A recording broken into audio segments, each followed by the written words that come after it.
And we are in. What's up, buddy? What's going on? How's everyone doing? Oh, hi. Hi there, kid. There we go. Get that off the screen. What's everyone doing? Digging the new intro. Thanks, buddy. I made it for the tier list video game show, and I thought let's just use it on every Sunday. Just call the Talking Head video game show versus. There you go. Done. I like it. Yeah, thanks. A lot of work, a lot of fun, a lot of fun. All right. I'm feeling pretty chill. How are you feeling? I'm all right. A little tired, but I'm doing okay. It's a rainy Sunday here. It's good. It's a nice Sunday. Nice time to chill out with you, buddy. Relax with everyone in the chat.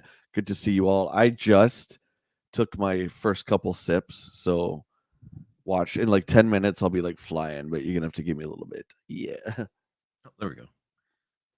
Thing wasn't opening. It's good to see all of you. Let's start at the top. Let's do a few shout outs here. Packers 9K subs. Let's go. Thanks, buddy. Appreciate that. Woo! Very much. Den of Geek. Good morning, legends. JT is here. Morning, chaps. Mutron, Jay, legends. How you feeling? We're doing good, buddy. Matt Tracker's here. Real spoilers. Good to see you again. You are recording a podcast. That's all good. So we'll catch you on the what's it called? VOD, I guess. That's what the kids call them. Video on demand. Yeah. Yep. VOD? Yep, VOD. That's it. Raj, what are you saying, buddy? J-Man. I'm doing good, buddy. Good to see you. This kid again. Mods, can you ban this guy? This is getting out of hand here. What the hell's a Canadian school? I don't recall ever going to those much. Crimson, good to see ya. My mom used to just throw books at me and be like, read it. Read it. You've got to be interested in one of these 8 subjects, and you're going to do it for the rest of your life. We were told as Gen Xers. I'm like, I don't want to do any of these. Doesn't matter. You got to do it, or you're going to be nothing. Jacques is here. Look at these beautiful people. Right back at you. Christoph, good to see you, dude.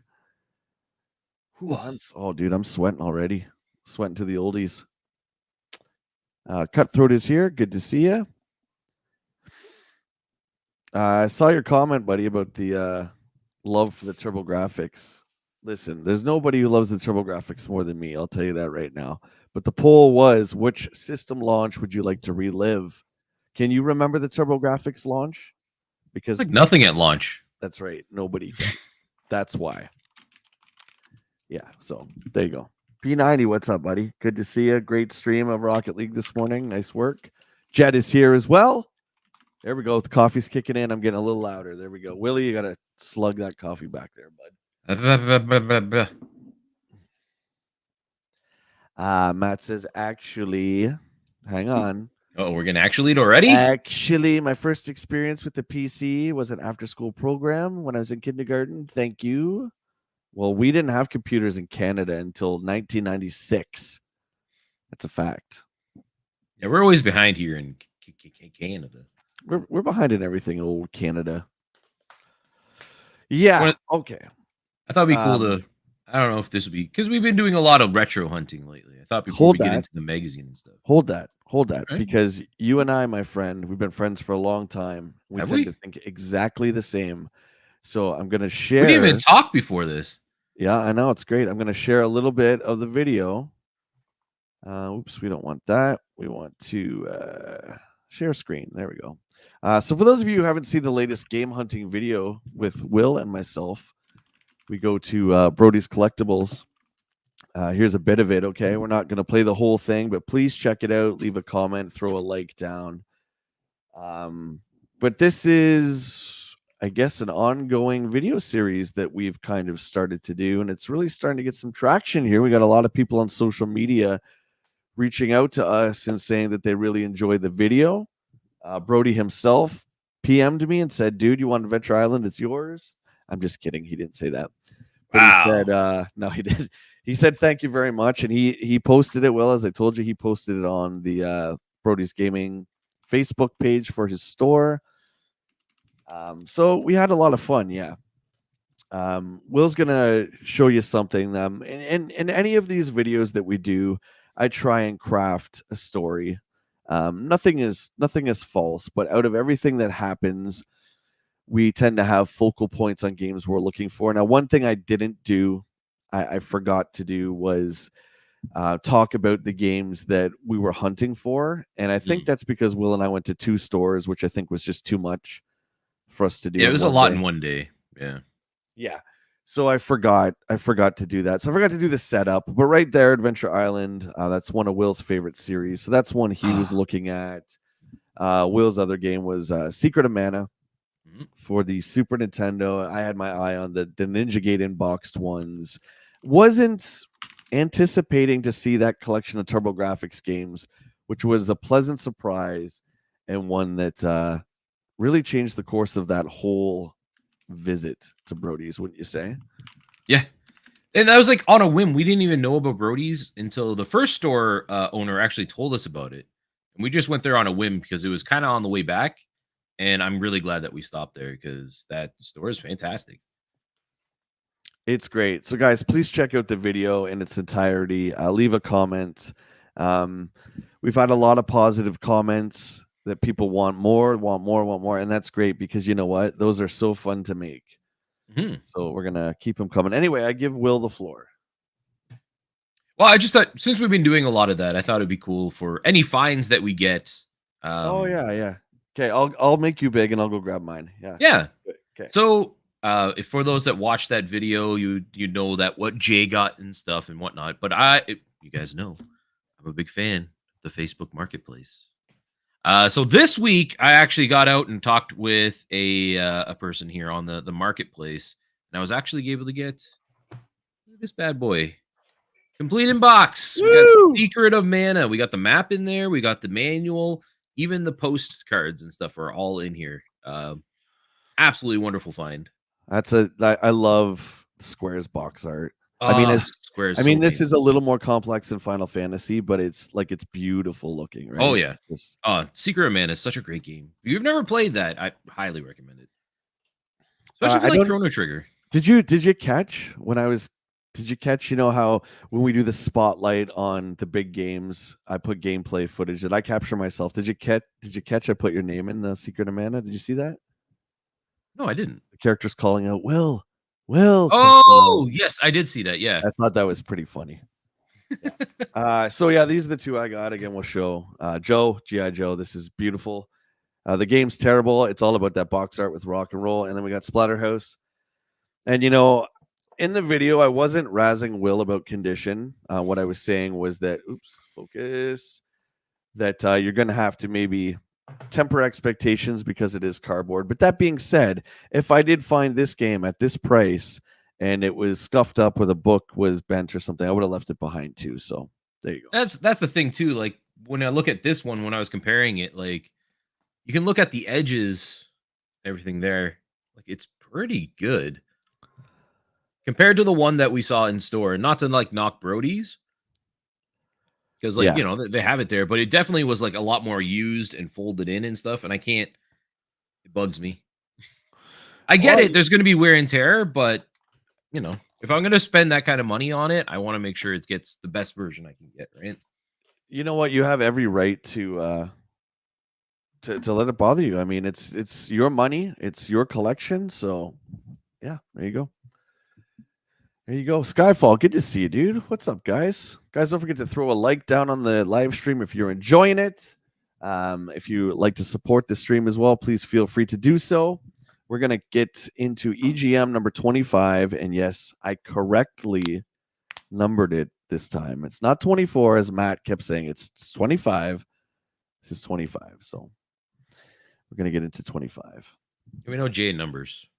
They're complicated. You know? It's not good. J numbers, not good. Ladies and gentlemen, we are still in 1991, August of 1991. And if you were in the United States of America, you paid $3.95 for this issue of EGM. Will and I paid $4.95 for this issue of EGM. It was a deal. CSSC. Hey, Willie. Hi. Welcome on in. What's going on? Welcome to the stream. Zero's here. Good to see you, buddy. Welcome, welcome. All right, so we're cracking this open. We can see that this is the big Super Nintendo Buyer's Guide. So we are a few short issues away from the Super Nintendo finally launching into North America. After a couple of years of EGMs we've gone through, we've seen all the pics of the Super Famicom in Japan, Super Mario Brothers 4, this and that. Now we're getting a buyer's guide, which does include Zelda 3. Dun, dun. Zelda 3, which I think, you know what? I wish they would have just called it Zelda 3, The Adventures of Link. That would have been sick. Adventures of Long? Yeah, Long from Pennsylvania. Yeah. P90 says, damn right. Before the SNES came out, I remember these years so vividly. Yeah, dude. And we want to get P90 on an episode of this. I was mentioning that to a stream. So this is what it's about, man. So we're going through the issue page by page. Will and I take turns reading really badly. Thank you, Canadian school system. But we get through it and we have fun nonetheless. So again, if there's pages we're going through, guys, and anything you want to talk about, throw it out there, because Will and I both love how we spin off on conversations by what's on the pages. So feel free. Just love talking about video games. Vidges. Video games. Reliving the golden years when we were young and full of life. Abtots, I hope I said that right. Is that WillLo here to support my boy? Nice to meet you. Abtots, welcome to the stream, my friend. Good to see you. I'm assuming we have a few coming on over from Twitch, from WillLo's Twitch channel, on over to the YouTube. So thank you. Hope you have a good morning. Grab yourself a coffee. Will, why don't you go through some of the table of contents here? I'm out of breath already. I gotta go back. I was cutting forward. What we got here? We got the EG Express, CD-ROM Bonanza stuff. We're getting into like the CD era that quickly died, I feel. Like in this early ages. Well, kinda. But what we got was a lot of CD-ROM systems quickly. That's true. There was a lot of them. A Super NES Buyer's Guide. I'm super excited for that.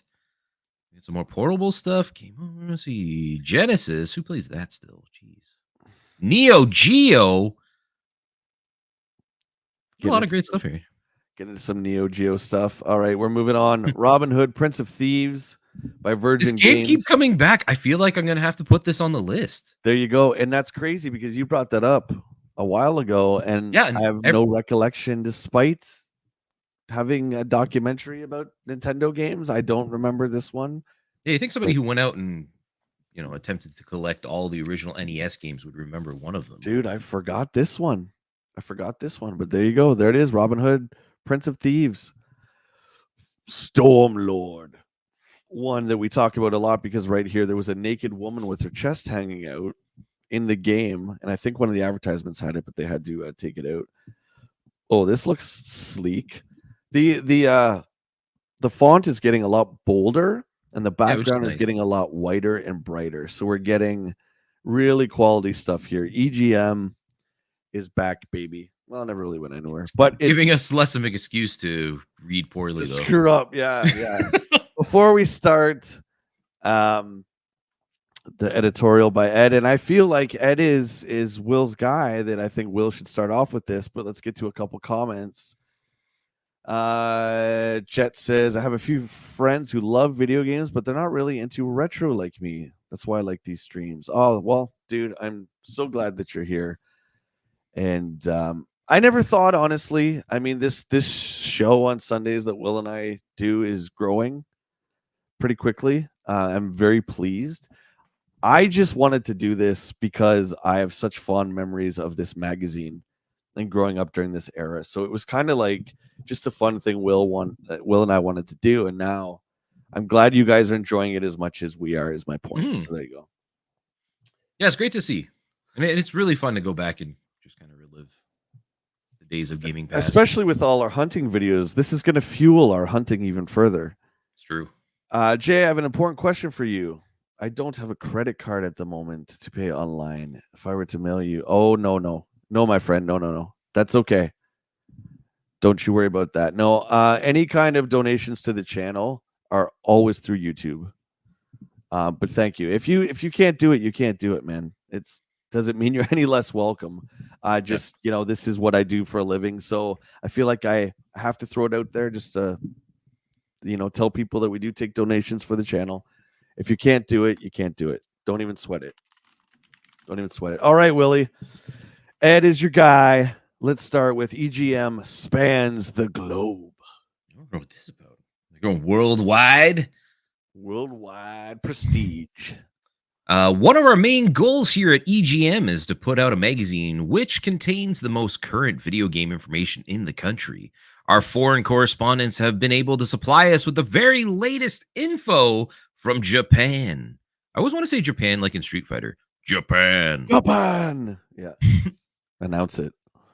But the video game industry is changing. In the past, the majority of games came from Japan, but now a larger percentage of software is being developed in England, France, and Germany. Accordingly, we are now expanding our international coverage to include software from these countries.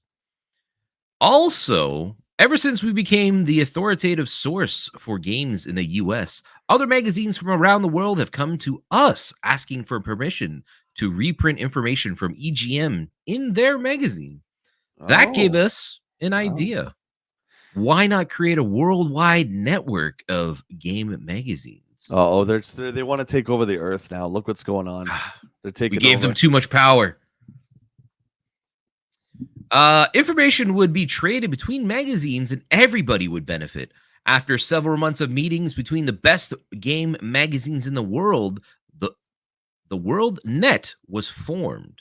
If you liked what we did in the past, wait till you see what we can do now that we span the globe. So wait a minute. Is Ed taking credit for creating the internet? Maybe.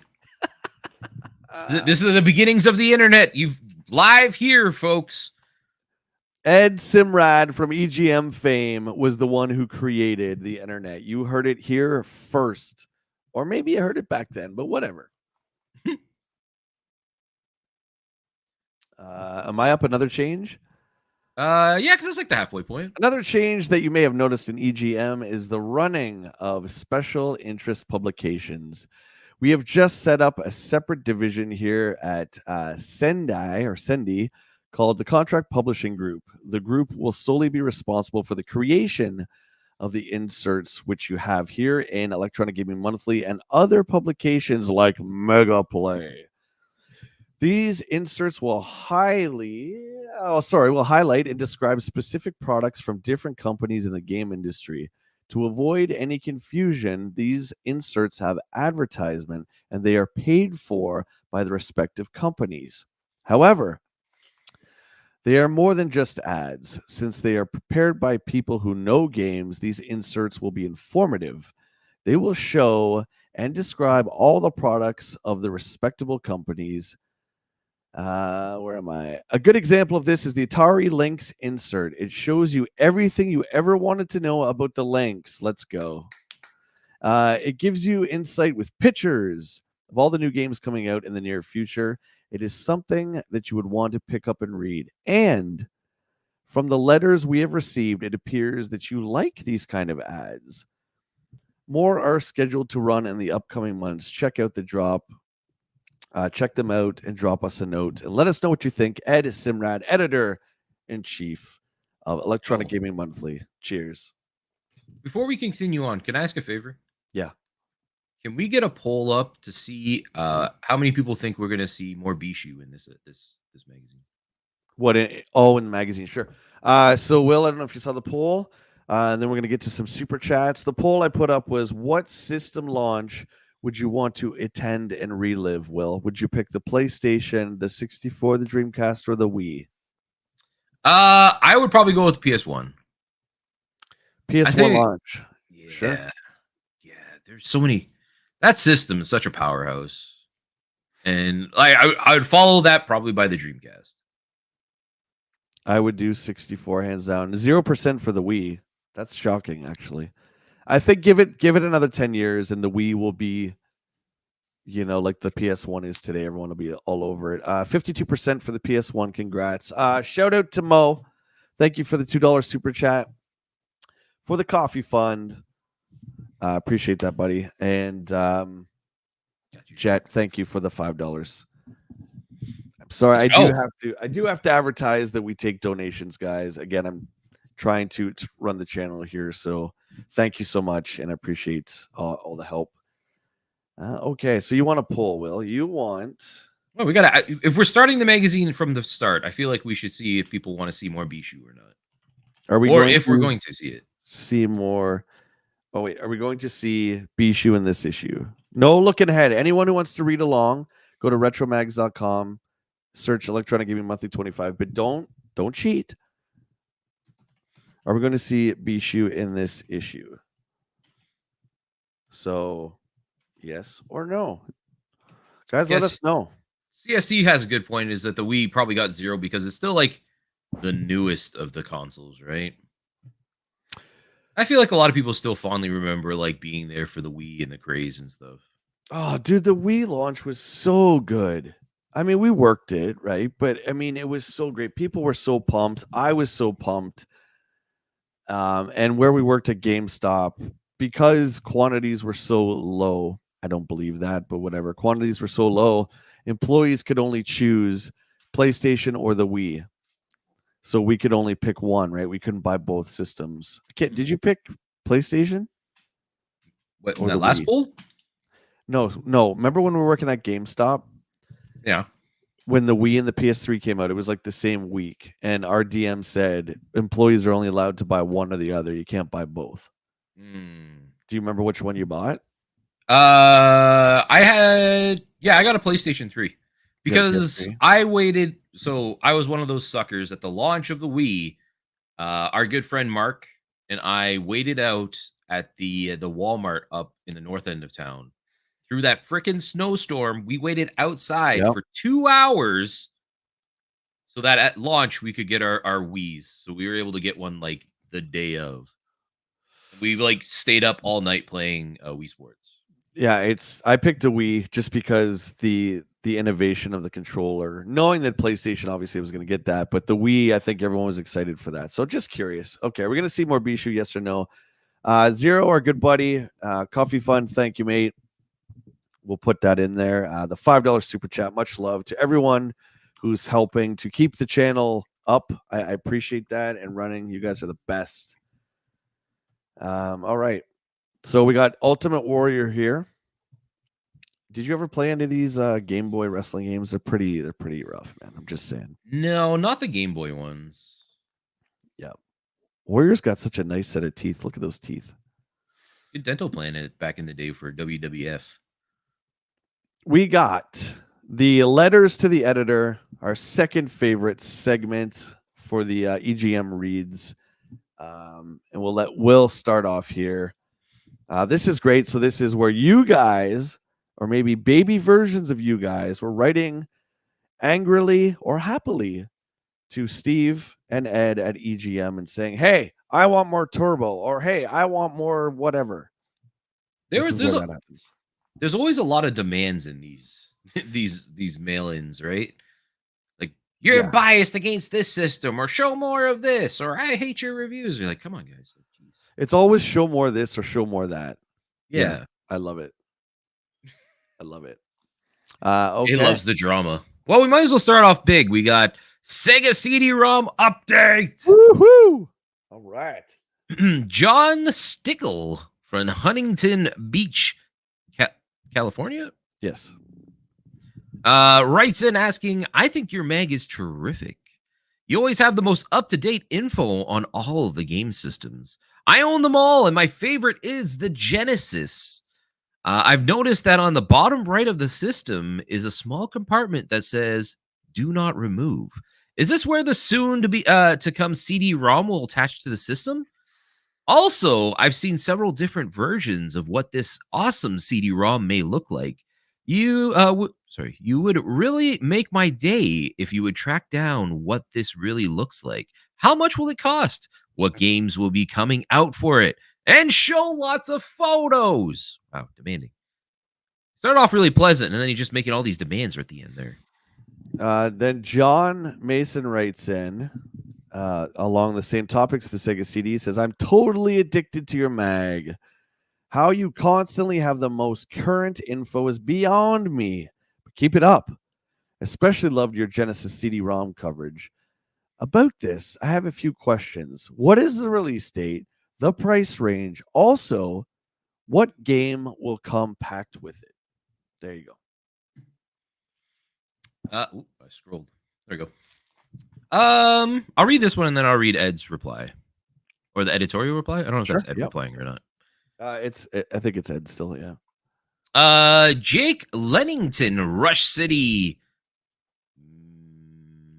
Minnesota, Montana or Minnesota? Montana. Everyone in the states. What's MN for the state? Is it Minnesota? No, Minnesota is a city. Montana. Oh yeah, Montana. I don't know. What's it? See this? I've You told guys you tell us. before. I don't know about geography. Let's see. I've got 3 burning questions I need to ask you about the Genesis CD-ROM. Can it play music CDs? Can it play turbo CDs? What the hell? What's a turbo CD? The Turbo CD-ROM. The thing we saw at Toy Rat? Yeah, but He means, does the Genesis, will it be able to play TurboGrafx CD games too? yeah, I know, but why would that be a thing? Will's angry. Oh my god. He doesn't know. Maybe he doesn't know. Come on, Jake. Didn't your parents ever think that like one of your game systems would play all the games? Because I know my mom used to think that way. At first, she'd be like, Genesis. Oh, you have to get new games for that. Can't you just put them in your Nintendo, right? So, no. So like, my dad's always been like prevalent in gaming and stuff, so that wasn't a thing for us. Oh well, there you go. Gotcha. I know. Leet dad. What is the earliest I can buy it? The reply to this coming in from Ed. Ever since we broke the news of this super peripheral way back in issue 15 last year, questions have been pouring in by the hundreds each and every month. Information has been very hard to come by, but on June 6th at the Tokyo Toy Show, I have a question about that. Sorry, I had to stop midway. So we know it's called the Tokyo Game Show now, but did they originally call it the Toy Show and then they transitioned to the game show, or is this a different show? But home games at the time, even in Japan, were seen as toys. Yeah, so that's what I mean. Like, is that the same show now? Would they just call it the Tokyo Yeah. Game Show now? Yeah, same thing. Huh. Sega officially unveiled this super peripheral to the public. Of course, EGM was there, and we came back with lots of photos, a complete set of specs, and a long list of new CD games. All awful. Sorry, he didn't say that. I said that. Don't miss our special EG Express in this issue. Also, look for our in-depth article of the July-August issue of Mega Play. That was great. Neo Geo price cuts. We have a super chat from the mighty JT. $10 donation. Thanks, mate. Coffee is temporary. Bishu is forever. At least until 1995. Still the best day of any week when we get more EGM coverage. I'm glad you like it, man. I know you're a huge fan of us doing this. I love it too. And thank you. Much love for the super chat. We're going to continue. I just thought of a radical idea, Will, when we get to the reviews. Okay. I thought of something that might be fun or it might not be, but I got an idea. Anyway, Neo Geo price cuts. Here you go, Cutthroat. This is from Anthony Stevens from Texas, Talbot, Texas. The Neo Geo looks like a great machine. I would love to buy it, but it's just too expensive. Do you know if they're going to reduce the price in the near future to make it more affordable for us normies? The answer to your question is no. Get good at collecting. Oh, geez. Wow. You called me cranky. Okay, you're up next. Who owns a Neo Geo? Right here, buddy. Right here. Yeah. What? Jacques asking who owns a Neo. I'm proud. I thought you were saying that. I was like, oh, yeah. Jake's Jumbo video is where I got my Neo Geo. Oh, yeah? In the 90s, yeah. Anyway. I was gonna go there a couple days ago, but they were closed. I guess they closed early. I was disappointed. I was like, oh, Oh, I'm okay. not in that area very often anymore. And I was like, oh, it's cool to find something again. Jet's got a Neo. Let's go. I had rumors that SNK is having problems in Japan and that nobody is buying the system over there.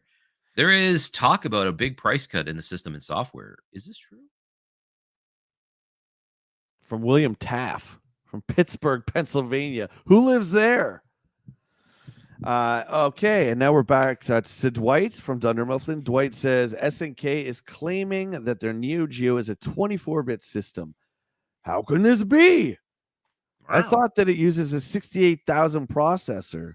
So then it must be a 16-bit system. Nerd! It also has a Z80, but isn't that their audio chip? Can you set the record straight? Dwight? Straight, says Dwight. Can you set the record straight? Thank you. I don't have my... Yeah. Did you hear that? Yeah. Okay, that comes through there. Okay, good. Hey, sir, can you set the record straight? Anyway, see how I did that? So you have to read the reply. Wow. I'll do it. While we can't confirm whether the Neo Geo is having problems in Japan, I can say from my discussions about the system with store owners in Tokyo that it is not selling very fast. The software is extremely limited, and more than one copy of the game is seldom seen in the stores. Well, what store owner can afford to carry like 5 copies of Fatal Fury, like, at $300 a piece? You can't. The price reductions you mentioned are true. As of July 1st, 1991, the system price has been reduced from $425 to $360. What do you guys think? Is that pretty good? That's all right, I guess. It's back in that day though, like $360 is still a lot. Yeah, game prices have been slashed by more than 50%. NAM 75 is about $100 because that's the worst game on the system. And big memory games are about $155. As to whether the US will follow suit, SNK would not comment. Calling the Neo Geo 24-bit system is misleading. 2 processors can be added together only if they're working in parallel. The only instance so far is the new Sega CD-ROM, as it has its own and faster 68,000 chip, which will handle the scaling, rotation, and other specialized functions. Cheers.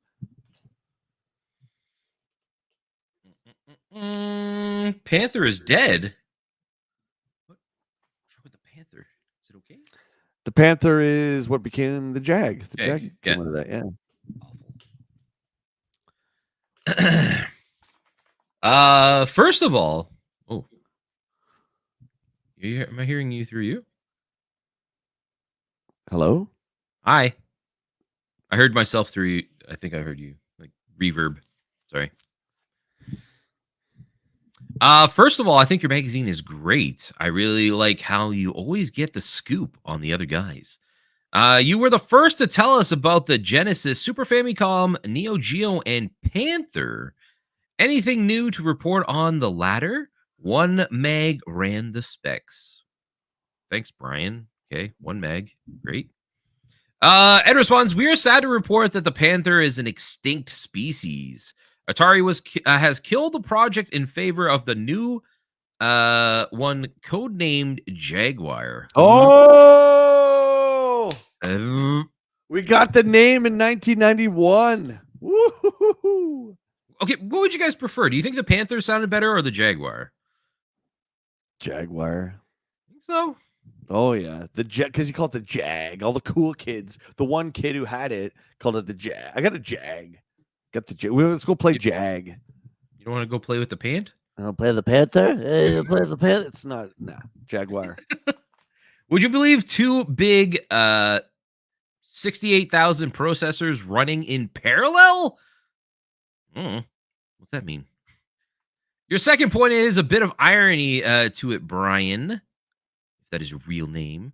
By the time others finally get around to publishing the specs, the system is already dead. Oh my god! Wow, rough. Oh, look at this. Have fun with that. We got an ad by the Mighty Hudson Soft Adventure Island 2 for the NES. I really hope to find both those. Oh, I have faith. Jacques says, man, I forgot about the Jaguar. Yeah, so did everybody else, and rightfully so. Mutron, should all of our comments start with J? I think your streams are great, but oh no, but what? But what? Get rid of that Will guy. Wow, guys. Mutron hates Will. You heard it first here. Wow. What determines magazine size? That's none of your damn business. It's none of your damn business. I love the Jag 2 Jet. You and I, we're like this. Neo Geo, Jaguar, the hipster gamers. That's what we'll call ourselves. Yeah, that sounds about right. I've noticed that the sizes of all of your magazines seem to go in cycles. Wouldn't that depend on what news is from like month to month there, Charles? Just saying. Some things would be just there'd be a lot more news of one month than the other. Some months are like whip, some months are whip. Anyway, starting in September, they all get larger and get up to about 200 pages in December. Then they taper off. When the summer, they are barely 100 pages, as that's the way it usually was in the 90s for gaming. Everything would be Christmas time. The summer would be like the slow time. Yeah. What determines the magazine size, as if we're up to me and a lot of my friends, we would like to see them all at 200 pages all year round. The mag seems to be getting thicker. Any reason? There you go. Set the record straight. Hey, I love Willie. That's what she said. Oh my God, that's good. I gotta get that sound effect for the soundboard. All I have is this one. I got that one. But I needed that's what she said. But I figure we use that enough on Friday night. So fair. Oh my God, look at the reply. So I said have fun. Sucker. You bring up a good point, Charles, and it's one which we get a lot of mail on. Magazine size is primarily determined by the number of companies which will run ads in any particular issue. A reasonable ratio, which we go by, is 50-50 split. That is, for each ad, there will be at least one page of editorial. Most respectable magazines normally go by a ratio close to this. Those who run at ratios with a lot of pages and very few ads are walking on very thin ice. As the holidays approach, the companies have more games to sell and they advertise more. That is why you'll see thicker books around Christmas. During the summer, many companies trim back their ads as they have fewer games to sell. Here at EGM, we have been doing okay. What? Okay. Here at EGM, we've been doing pretty great, pretty good. Our book has been running around 132 pages during the summer, while others have dropped to 100 pages or less.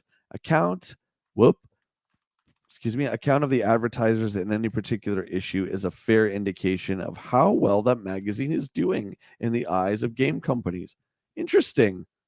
I never really looked at it that way back then. That's pretty cool. So, ladies and gentlemen in the chat, the thicker, the better. Know what I'm saying? Ads aren't cheap, and these companies want to get the best value, circulation versus cost for their money. It all boils down to the most popular mags getting the most advertisers. We believe as the holidays approach, you will see Electronic Gaming Monthly running multiple insert books, posters, etc. And easily exceeding 200 pages and possibly even the first book to go beyond 300. We can't wait. See, he's taken over, man. Ed's gone drunk with power. He's talking about 300-page issues. What's happening to this magazine? It's going to be a long read for that one. It's like a novel at that point.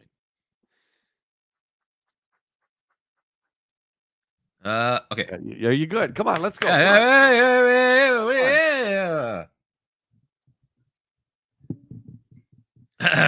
Where are they? In past issues, you talked about games like Cal 50. Did you say Caliber 50? Galaxy Force and Outrun. Because Cal period 50 is like caliber, like bullet size, right? I'm just trying to remember what game Caliber 50 is. No, Christoph, Jimmy's dead. I'm just saying. Sorry, go ahead. no, Jimmy. I've been saving money for these games, but so far I haven't seen them in the stores. What happened? That's called for Bob K. I'm not even attempting that last name. Catch a Mac and Tapitits. Yeah, in Calumet City, Illinois. I've noticed that you have a habit of mentioning certain games in one issue of your magazine, and then we never hear about them again.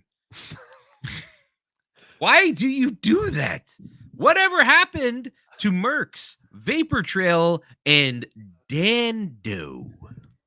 Dando, Well, we looked up. Actually, Willie looked it up a couple yeah. issues back. That was one that I remember myself and our buddy Skylar, we were looking forward to that, and it never came here. Oh my God. And Tom Brady wrote this. Wow. But Bradley. that's Tom Bradley. Bradley. From Brady Topeka Bradley. From Topeka Kickstarter. Oh my God. This is great. Wow, the early days of Kickstarter. When we run info from our magazine, when we run info from other magazines in our world net, there we go. We are giving you everything that is available in the world. Companies many times will release a few pictures of a future game to make a general announcement that they are working on that title. Months may pass before anything else is announced, and while it seems like an eternity, especially if you are seriously interested in a particular title, eventually the company follows up on that game. Such was the case with Caliber 50. I'm just going to call it that because I don't know for sure. Galaxy Force, Sure. Outrun, Mercs, Vapor Trail, and Dando. We caught them wind of them some time ago while in Japan, and just now we are seeing anything solid about these games. The fact is, our sources are reliable, and it is just a matter of time before they appear in the US. Check our CES report and Tokyo Toy Show article for the latest on all the games you mentioned. Ba-ba. Dun, dun, dun, dun, dun, dun. Okay. CES attendance. For those of you who don't know, the Consumer Electronics Show. Come on. Come on now. Jacques says, Willie, will you do an Adventure Island 2 stream? You know, if we find the cart, if I get a complete in box copy Adventure Island 2, we could arrange something like that. You heard it first. I've been telling Will to do some retro stuff on Twitch. I've been saying it too. So let's get Willie do it on the Twitch. So if we do any of that stuff, it'll probably be YouTube. Well, whatever, wherever you stream it on. Jet said something. The Jaguar infomercial. Willie and I reacted to that last year with the or maybe it was this year with the temptress, we call her. Remember, he's the guy. Yeah. The kid's got a girlfriend, and the wasn't she turned into be the girlfriend? I can't remember. That whole thing was a mind trip. To be the girlfriend at the end, yeah. But that was a really interesting commercial with the guy who was kind of like trying to act like Jim Carrey, cross between like Bill and Ted with the leather jacket. Remember that guy? It was good. Yes. It was good. You haven't lived though, Chet, until you've watched the CDI infomercial. Oh my God, it's so bad. It's great. CES attendance. You keep talking about the Consumer Electronics shows. I would like to go to one, as it would be great to see all those new games. How can I go about attending? You can't, kid. Unless you're Frank, unless you're part of the press. Get the hell out of here. Look at this. Look at Ed. Look at Ed. I want to get Will to read that in Ed's voice. It's cold, man.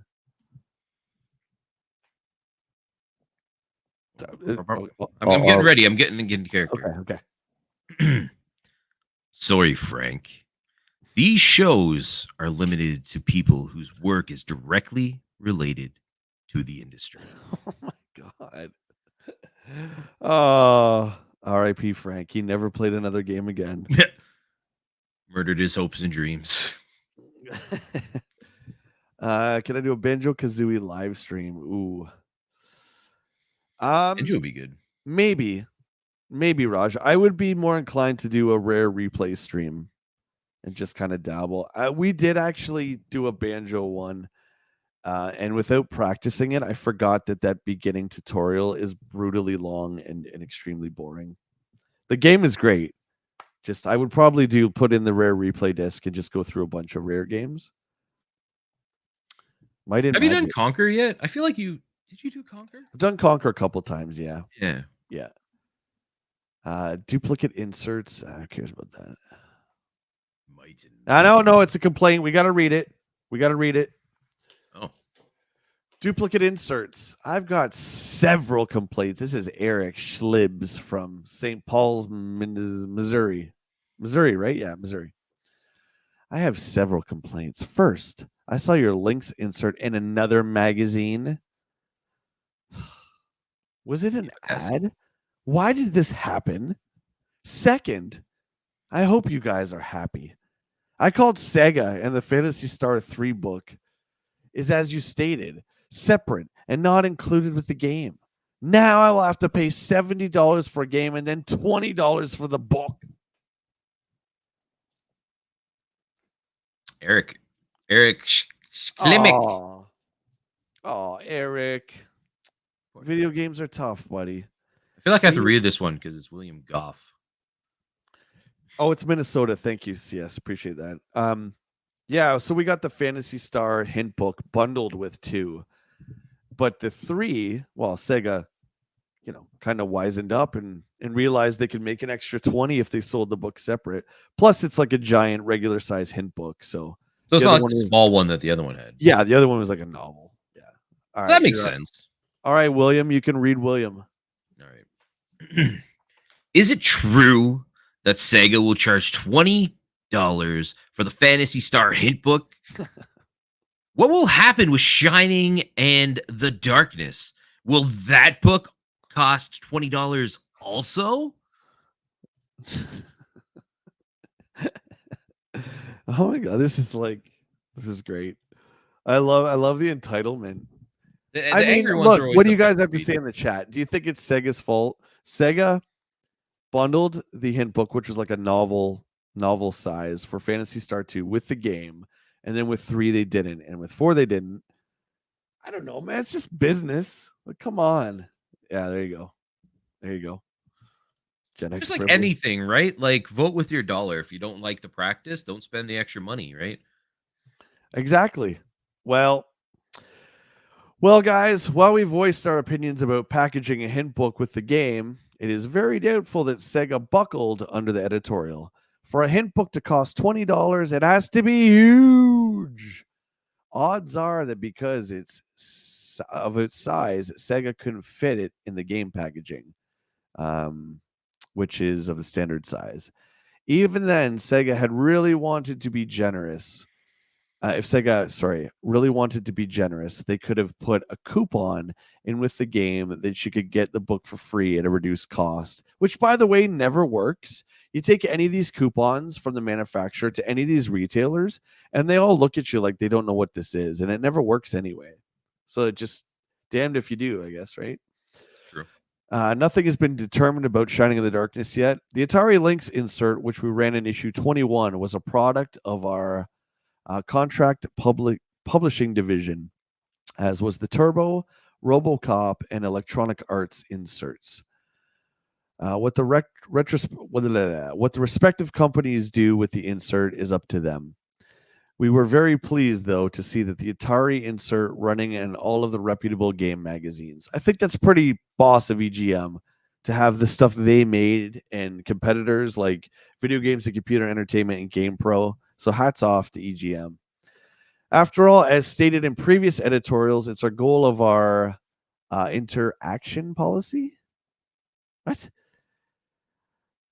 To work with and for the game industry. Only by working together can everybody, manufacturers, retailers, publishers, and consumers benefit from such an association. Spoken by the clear winner of the magazine wars. I love it. Dun, dun, dun. Yeah, so EGM runs ads that they created, and I guess through their publication, they sell it to other mags to put in their mags. Those mags buy it from EGM, and then they make some more money. It's very smart. Frankenstein. This is another legendary game, the first PGA Tour. Another boxed Genesis game, cardboard. It'd be cool to find those ones too. Oh, I think snap. those are pretty rare. All right, this was my idea. Oh, Let's get off that for a second. This was my idea, Will. Chat, let me know what you think. Now, a number of different things will factor into this idea that I have. Okay. Will and I are planning another shoot in like a week or 2 weeks. I had the idea, Will, yeah. that you and I had to put a game on our list for the next store that showed up in the reviews of this issue. What do you think about that? Okay. I think it's a fun idea. I think maybe the chat can decide. Let's get one thing clear. If they don't review Little Samson, but if they reviewed Little Samson, obviously we're talking like I would say a common game, something very reasonably priced. But out of all the games that are reviewed in this issue, you guys will choose one for me to hunt for and one for Will to hunt for that will show up in the next issue. Now, for this to work, Will has to agree to it. So let's see what Will says. Okay. Yeah, no, that'd be fun. I will say, like, just so people know, like Super Mario World, like if we're doing, because the standard rules that I've been following is complete in box. Super Mario World complete in box is it's a lot of money. No, and it's not going to be anything that we're going to break the bank. We are not Yeah, rich, yeah. Will. We're not rich. This is just a fun little challenge. I'm Yeah, thinking okay. like loose cart. All right. Just For that, loose I'll cart. agree. Yeah, we can do a loose cut on this. What do you guys think in the chat? Do you think that's a good idea? Let's hear what people are saying. Jacques likes that. It's an awesome idea. Will, what? Well, he thought we meant box complete cutthroat. Yeah, so. because my hunting right now is I'm doing all complete in box stuff right now. I'm not doing any loose things, but I for this I would break the rule.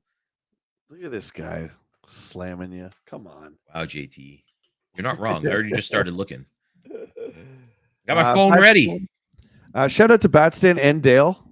I don't think I said hi to you guys. Welcome on in. Do it, Doug. You like that? Okay. Just an idea. Okay. So you guys will decide. Okay. So I don't know if, well, we could just go through the reviews again just to recap the games. But if you guys see a game, kind of jot it down or just take mental notes of it. And so you guys are going to pick one for Will and you're going to pick one for me. Okay. Let's do it. All right.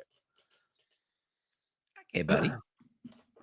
Super Mario Brothers 4 is finally here, the North American version, at least for the Lucky Crew at EGM. And we're going to catch up with our guy Steve and our guy Ed and see what they've been doing this past month. So Steve, the main dude in charge, has just returned from a special screening of Terminator 2.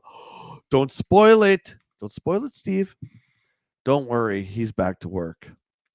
Look for a new Super NES magazine coming soon. So they're going to put a Super NES insert in. Pretty cool.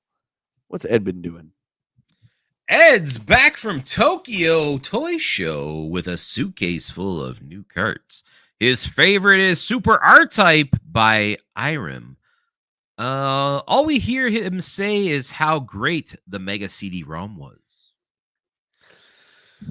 We always have the debate, Willie. We always talk about Link to the Past versus Ocarina, and I would say Mario World versus Mario 3 is usually up there too. I feel like we've talked about that before. Yeah, so here we go. Super Mario World. Before it was titled Super Mario World in North America, it was known as Super Mario 4. Steve gives it a 9. So close to a 10. Steve says, while Super Mario World may not be the ideal cart to show off all the fancy things that the Super NES can do, I disagree 100%. It is a solid continuation of the Mario series. Even more secrets, hidden games, special moves, and great gameplay can be found with the addition of 16-bit looks. A wiener! A wiener? Oh, I didn't know that was in 16-bit too. Ed also gave it a 9. Easily the best Mario adventure yet. but I had hoped that Nintendo would do more with the game than just add another Mario adventure. What? You're crazy. You okay? Wait. I just you're coming to a Mario game and you're upset that they just make another Mario adventure. Well, that Ed's back to his hating ways. How is that? I was convinced last issue that they accidentally flipped the text. Now it's back to normal. Ed's hating. But he still gave it a 9. This should show off the system's capabilities, but there just aren't enough special effects when compared to other SNES games. Yeah, see, I cares. Who cares about that? Listen, I understand going back in history. Yes, everyone wants the latest and greatest. We want to see what the Super Nintendo can do, but you got to separate hardware functions from what the sequel to Mario is. You get a lot of stuff. You get some mode 7. You definitely do in this game. You get the different depths in the dungeon screens when Mario is hanging onto the chain link fence. Remember, then he hits it and he goes to the other side. Yeah. Cool stuff like that, man. There's a lot here. I remember when I was a kid, like first time seeing Super Mario World, I was blown away. Like I was like, this is next gen. Like this looks amazing. It still looks beautiful. Yeah, the game still holds up. If you can get there's that the remake that was available on the Game Boy Advance too, which touches it up even a bit more. It looks so good on that. Right. Yeah, that was Mario Advance 4, right? Yep. I think. Just adds a little bit more polish, at least from my memory, what I remember it as. Like, because it looks good in the Super Mario All Stars as well too, Right. and I think there's a bit of like touch up for some of those games in that cart as well too. If memory serves Nice. right. Endo Nerd, welcome to the stream, my friend. This was a legendary issue and really caught our eyes back in the 90s. Agreed. Yeah, the gold 100%. The gold really made it stand out. Gradius 3 by Konami. So, space shooter, no surprise. We're going to get all the launch titles here for the North American Super Nintendo. So, Steve gave it an 8. Gradius 3 uses the 16-bit power of the Super Nintendo by increasing the details of the landscapes and enemies, especially the bosses, which fill the screen, hype the stereo sound, and incorporate some conventional play that is pocketed with flicker. This detracts. What? Yeah, detracts, but the game remains good. You're going to get a lot of flicker, and you're going to get a lot of slowdown on the Super Nintendo, unfortunately. Yeah. Still looks great. Advance 3, yes. Advance 4 was Mario 3. That's right, P90. I remember the... they reversed it. Yeah, the Raccoon Mario. That's right. I got to put my L'Oreal hair up, Will, real quick, so I'll let you read the next one. I'm sweating to death here. So I'll be 2 seconds. You can read the next one. Ed gave Gradius an 8. One of the best shooters for the system, though it slows down when the action gets intense and the game does not get better in the last 2 rounds. Great music when piped through a stereo. Definitely one of the systems to buy, one of the games to buy when you get the system. I read ahead of myself. Anybody ever play the Gradius games? I always thought these were really fun. But my favorite side-scrolling shooter on the Super Nintendo, by far, was UN Squadron. That was great. Capcom, baby. Yeah. Oh, my God. That game was so good. It was good. It was very difficult as well. Oh, yeah. But, like, having the different ships and upgrades and, like, power-ups and stuff. Oh, my God. I freaking love that game. That is one that's on my list to find, and I feel like that's a really rare one. So, P90, buddy I just met about a week ago. This is what we do on Sunday. If you're interested, reach out to me on social media and we can get you in on the next one. Okay, dude? Fellow Canadian as well, streamer on YouTube. Nice. Oh, look at this. Oh, look at all this. Look at this page of power. Oh. I feel like if there's a issue to find a game for us to get, I feel like this is definitely it. And listen, honestly, dude, you know I don't go ahead and read this stuff. So I just came up with the idea as we're sitting down to go live today. So I had no idea what was in here. Guys, keep track. You're going to pick a game for Will to hunt for next time and a game for myself to hunt for, okay? Yeah, that's the end of the month we're going out, so you guys have a little bit of time to let us know. Yeah. Yeah. Oh yeah, I'm getting sweaty. I'm getting sweaty, Mutron. Yeah, it's hot in here, dude. I forgot my fan again. Big dummy. F-Zero. Steve gives it an 8. Of course, this is made by Nintendo. This is a really cool use of the scrolling and scaling that the Super NES can do in Mode 7. The content here is top class, put to good use in addition to making the game look great. Good play mechanics and a fair level of options make F-Zero an immediate must-have for racing fans. Let's friggin' go. F-Zero was amazing. Oh, that's So one good. series I'm surprised that like Nintendo hasn't done anything with for what since the GameCube. F-Zero GX, I think was the last one out. F-Zero 99 was a it's out Yeah, but right that's like now. a free to play thing, right? Yeah, it's still a new version. As far as buying it retail, I don't know if you can buy F-Zero 99 or it's yeah, you must have to buy it because I don't have it on my thing. I think so. They did that with like there was a Tetris 99. There's the Mhm, Mario one as well too. mhm. It's a like limited time release, and then they remove it. That's really sucks. I don't like that. Yeah, and I then don't it's like. kind of like they archive it, and then maybe they'll bring it back like at certain periods. But like an actual full blown F-Zero game has not been made since the GameCube, at least from what I remember. P90 says great games. Axley was one of my favorite shoot 'em ups. Also love Super R Type. All shoot 'em ups are tough. Yeah. Will and I are. Well, I'm not gonna speak for Will. Blazing Lasers for me. Blazing Lasers is great. Yeah. Yeah, I mean that's one of the best. It's one of the best on the turbo, and it's one of the best space shooters just in general. The game is fantastic. I still have that. Hold on. I have it in the Yeah, closet. you can't buy it. There you go. Yeah, that's I don't like that because then when they take it down, like it's very important. This is where we maybe go off on a little bit of a side quest here, but It is. documenting video game history is very important to me. Not that I personally do it all. I'm just saying that someone does it, and if you can't access these games, that's the exact thing that I do not like with where the industry is going. Will, what would you say to that? I'd agree. I think if they released it, at least they should have just kept it, and people can keep playing it and enjoy it. The limited time release thing I always thought was weird because I really liked Yeah. the Tetris one they did, where it was like I'm pretty sure it's like the 99 series is like Tetris 99, and you compete against 100 other people. Yeah. Yep. I thought that was such a fun experience, and I would love to see them bring them back for like I don't know, Doctor Mario would be wicked for that. Yeah, I mean, there's a billion games they could do for sure. F-Zero is perfect for that, but I Yeah, guess there's never enough money for corporations. I get it, but yeah, and Nintendo is out to make money. you would think that selling it would be more profitable than just renting it out. I don't know. So what do you do? Like anyone who has this, so what do you buy it? Like P90, do you have this? You buy it and then you can play it, excuse me, for as long as it's on the server. So I assume it's like a live service game model then, right? So it's like Yeah, Warcraft. Like we own Warcraft, but if Blizzard decides to take down the servers, we're done. Like we yeah. can't play it. So it's like that.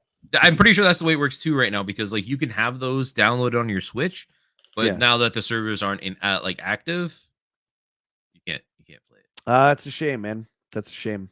It's a really cool concept, and yeah, it's very odd to me that they don't keep it like going. All right, let's see what old Ed thinks of F-Zero. Fantastic. That's what the F stands for. Mm-hmm. While I prefer a true racing game, this futuristic version has some very cool features. The perspective used really gives the player the sense of speed, and the scrolling is superb. Like a real racing game, technique is all important for the best times.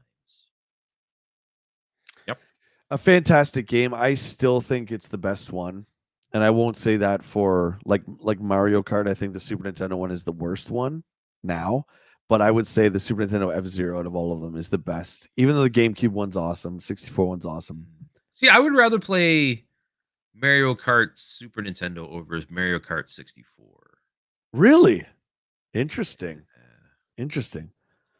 Yeah, I mean, there you go. And But we had a peak poll. Mario Kart for me was the GameCube one. Honestly, Oh, Double Dash is so Double good. Dash is so good. So good. We had a poll, I think it was last week or the week before, where we put Final Fight up against Streets of Rage. Streets of Rage won. I said, you guys are crazy.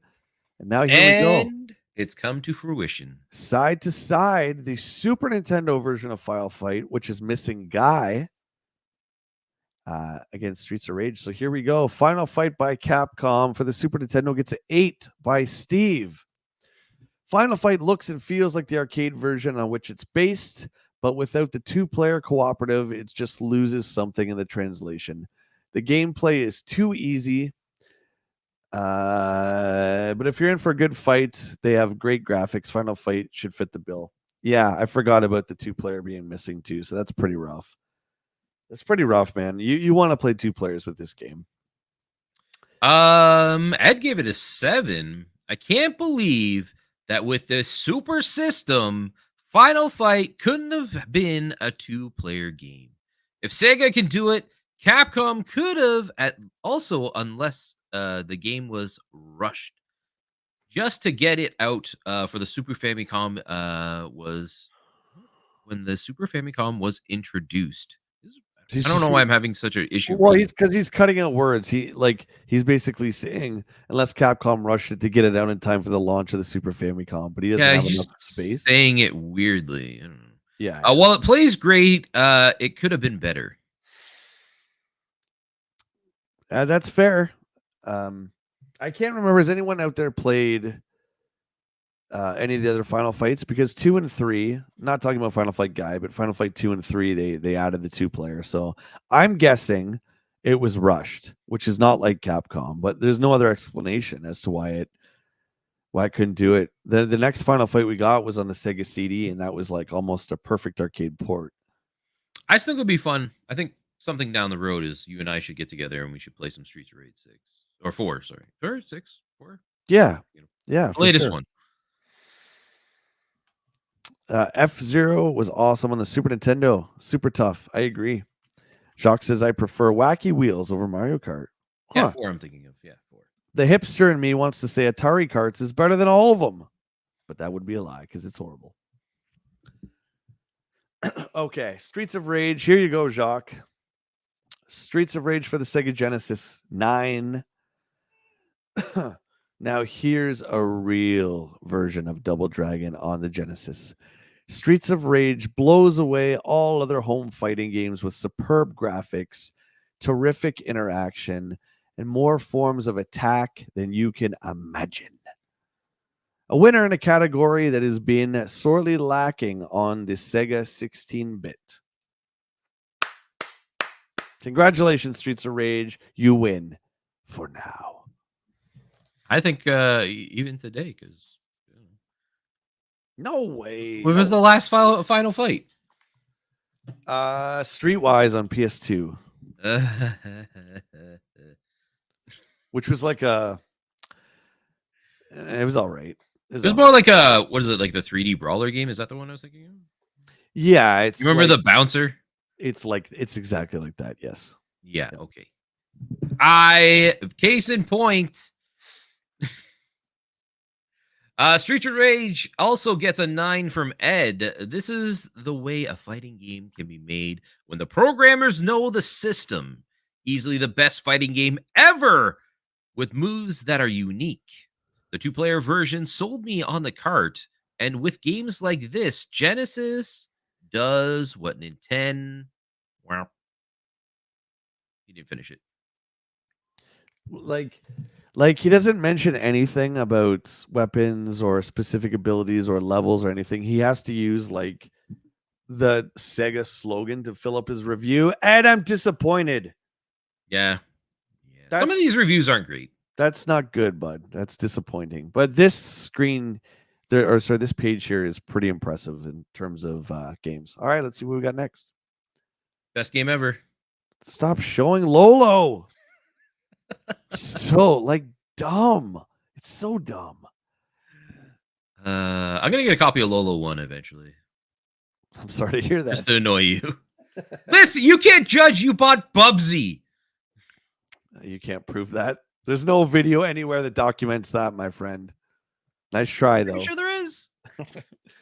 Fantasia. Who remembers the classic animated film Fantasia from Disney from the 1901s? Well, Sega does, and they decided to make a game out of it, which was not great. I'm just saying, it was not great. And this is Genesis. Yeah, okay. 6 from Steve. Fantasia does boast some of the best graphics and animation in a video game, but the gameplay of the card is too clunky and unpredictable to be much fun. The theme is pretty one-dimensional too, so don't get into this game expecting a lot of depth. Nice for the younger set. How does that mean? Say it's nice for the kids, whatever. Yeah, well, yeah. It's like he just had to fill that box a little bit more, and he's like, "How can I say kids or children? Younger set." Um, Ugh. Before you get into that, so a couple comments. Matt says Streets of Rage 4 is available on Steam. Yep. So online, excuse me. I don't think it's multiplayer very is possible. expensive either, but I think it has couch co-op, so we could get together at somebody's house and play together. Yeah, for sure. Don't worry, Jay. I really do like Final Fight. I do play it. I know. It's just, I mean, 2 and 3 are pretty good, but the first one is where it's at, right? I Sega! wonder.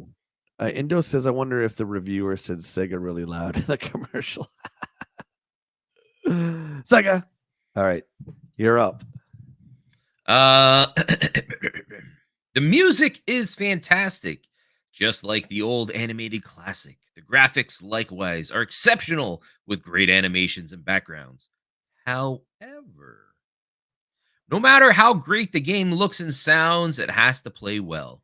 Control is difficult and detracts from an otherwise excellent soft. Hot soft. I hate it. I still hate it. They call them softs. I can't believe Alien Storm got a 6. Oh man, it's one of my favorite Genesis games. If you guys talked up this game so much, and now I'm kind of disappointed. Alien Storm is basically Golden Axe, the Golden Axe formula, which they use that a lot. It's fine, but with aliens, there's a lot of reference to the movie Aliens, and there's a lot of sci-fi stuff. So think Golden Axe, like future forward. It's good, man. It plays the same, and you got some nice like side to side Operation Wolf stages in between. I thought it was really good, but maybe they're just talking about the Genesis compared to the arcade version. I don't know. 6 though. I like the all-out frenzy that Alien Storm inspires. And the game takes new fun when played with a friend. The only thing disappointing about the title was the lack of real challenge needed to overcome most of the obstacles. Too short. Just one obstacle. Too short when all you do is shoot.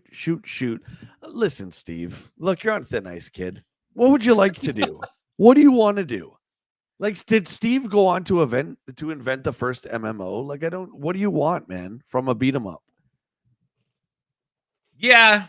You're going into this, you kind of know what it is. You can't really complain about like repetitive combat because that's what these games are. Really weird to say that too back then. I mean, that would be something that we could say today, but I don't know. Hey, maybe it's just because I'm a fanboy of this game. Whatever. Maybe. Ed gave it a 7, so he liked it a little bit better than Steve. It's good to see that Sega is beginning to make more 2-player games. This one is fun with 2 players, but unfortunately, it is too easy that way.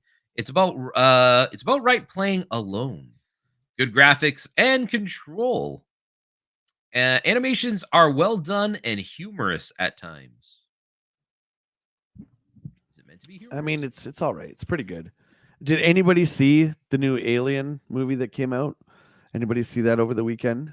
Just Alien Romulus. I've heard mixed things about it. So just I watched the Red Letter Media review. So that's. You know what I did go see though? Oh no, you didn't see Borderlands. Oh, you did. Why? Why would you do this? Well, my buddy Brian wanted to go see it, and he was like, "Let's go. We'll go together." Because I don't know. because burnt money. And I was like, you know what? I like movie popcorn. It was not great. It was bad. Someone had said like it seems like it was wrote with like AI. It's okay. It's a solid. It's not solid. It's an okay like 80s action movie if you take it from that point where it's like Yeah. there's not very like much story. It's just get to point A, point B, shooting, explosions, blah blah blah blah. But as a Borderlands movie, like it really felt like they were disconnected. Like they didn't really watch any of the games and stuff. They were probably just showing like pictures and like, oh yeah, these are what the characters do and this is what they look like. And then it's they throw them in a world. And also the kicker for that stupid movie is we know the Borderlands games are mature rated. For Oh whatever yeah. reason, Yeah. they decided to make this PG-13, which I think really hampered it as well too. I mean, visually, I think when you look at it, It looks great. it looks like Borderlands, Though it, but it does have that, that issue when they're overusing green screen and things don't yeah, look properly placed, yeah, yeah. or when they're doing acting. Like there's a point when one of the characters is on a bike and they're probably green screened in and flying up in the sky, and they're looking over talking, and they're so like dead and monotone when they're saying their line because they probably weren't sure what they were supposed to be really doing with. You're just like, That's your director. Your director's got to pump you up there, right? And say, okay, look, you're on a bike. You're going like 300 miles an hour. You can barely hold on to this bike. So when you talk and when you turn to your left, you got to hold on for dear life because you might fall off. That's what a good director does. But I don't know. I have no love for that game. For yeah. whatever reason, it just didn't click with me.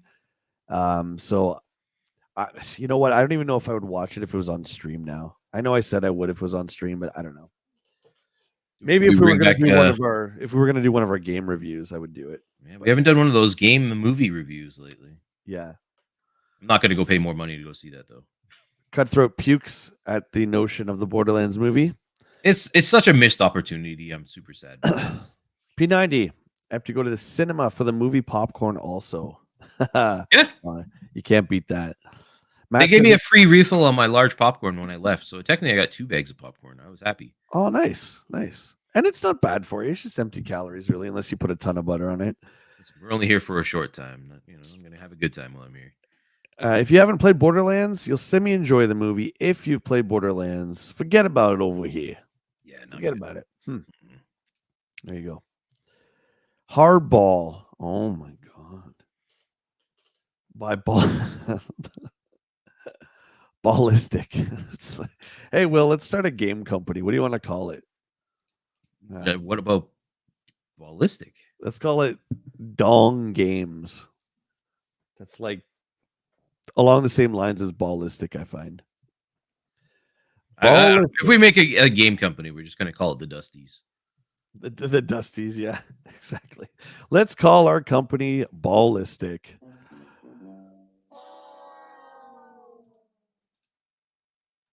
Anyway, so we got a 7 here from old Steve. It's been a while since Tommy was introduced.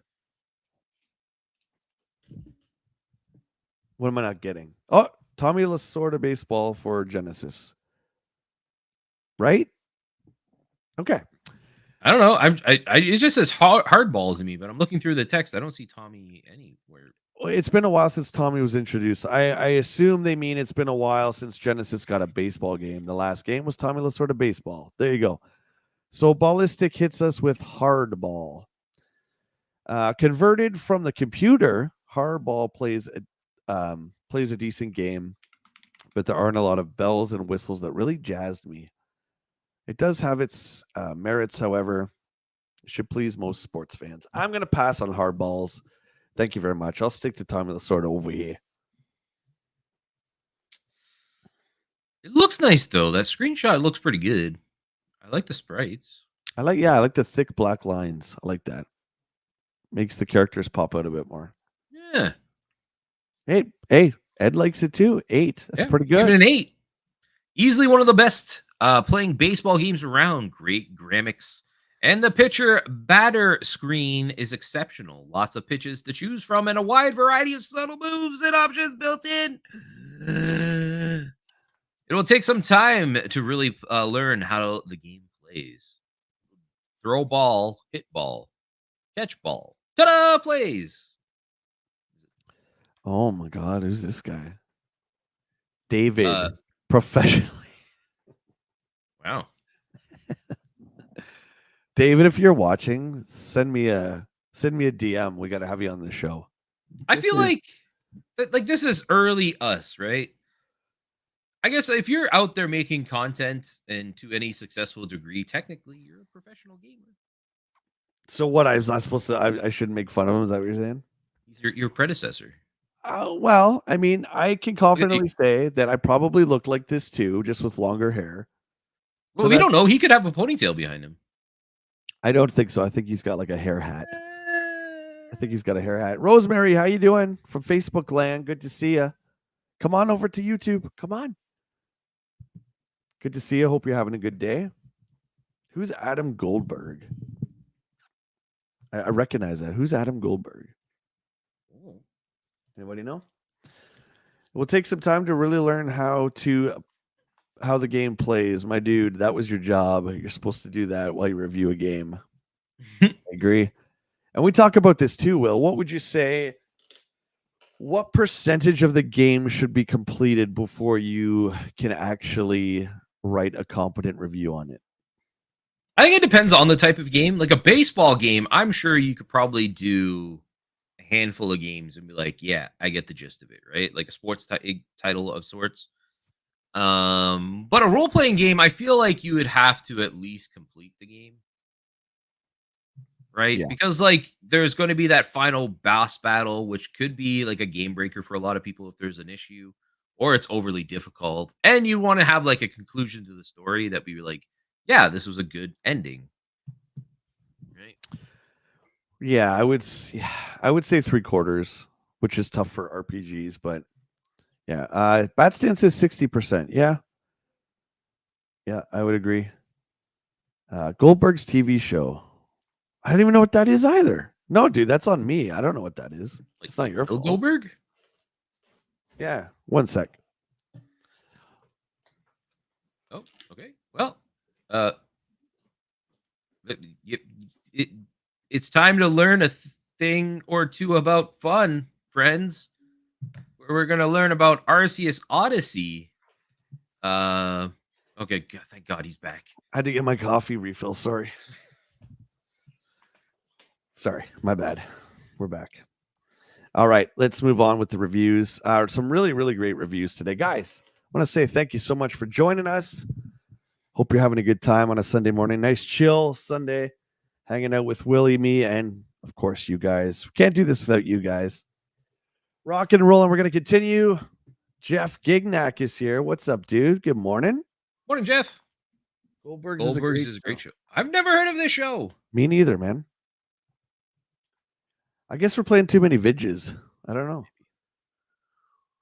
Maybe. Watching bad video game movies. Dude, you went to the theater for Borderlands. I mean, you did it for your buddy. That's fair, but still. Yeah, and popcorn. The theater for Borderlands. Oh my God. Okay. Anyway, a Capcom game gets a 5. I'm about to friggin' log out of this session.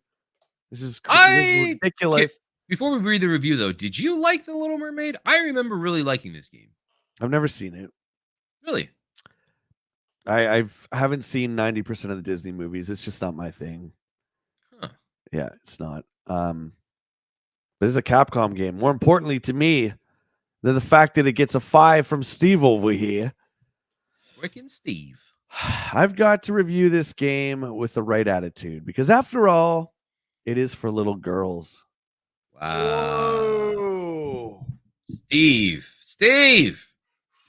What the heck? Hot take there, buddy. Listen, it's 2024, Steve. You can't talk like that anymore. Hey, there she is. Rosemary's here on YouTube. Good to see you. Come on in, Rose. Now we'll get you to slam that subscribe button. Yeah, we're not close. Jay's almost close to 10K, guys. Oh my goodness. Friends and pals. Well, That's because of all of you guys. That's because Willie. That's because Chad. That's everybody, right? Combined effort. So, TJ, you were here. Good to see you, buddy. Okay, well, this game is not for girls, Steve. So it's for boys too. So excuse you. Beyond the fact that the action is really toned down, there aren't a lot of bad things to say about Mermaid, other than it does get somewhat boring after a while.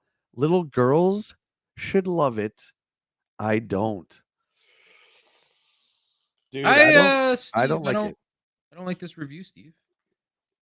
Yeah, Mr. Cool Guy, Steve, you're on my crap list now. You're on my crap list. Anybody play Like it, Little Mermaid? I'm gonna buy this game just to go against what Steve said. yeah, like I remember this game being decent. I don't know. Maybe my memory's jaded because I was young. Who knows? Maybe I'll have to get it again and play. Anyways, Ed gave it a 7.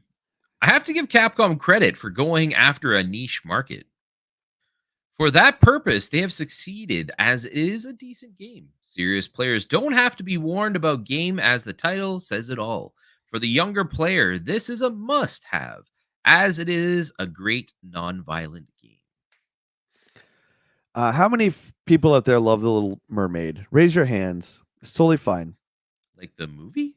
The movie, the IP, the whatever. Yeah. How many people Oh, like it? okay. I'm just asking. I like it, but I wouldn't say like I love it. Raj says, I'd like to suggest that you and Willie and anyone else do a live chat while you barbecue outdoors. That would be something different and fun. Well, I gotta say, pretty sure Will's done some cooking stuff. At least I've seen videos of him and Brian cooking. Yes. So That is a I mean, possibility we want, but Jay doesn't eat. Will can cook. I can't.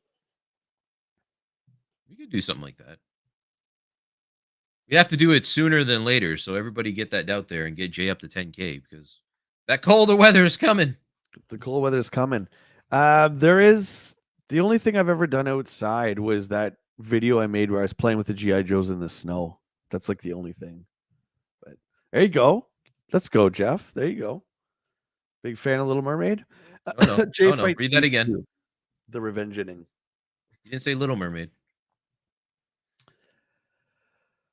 TJ says, just been out for a 5K bike ride with the boy, gradually building up the distance. Oh, that's great, dude. The great outdoors.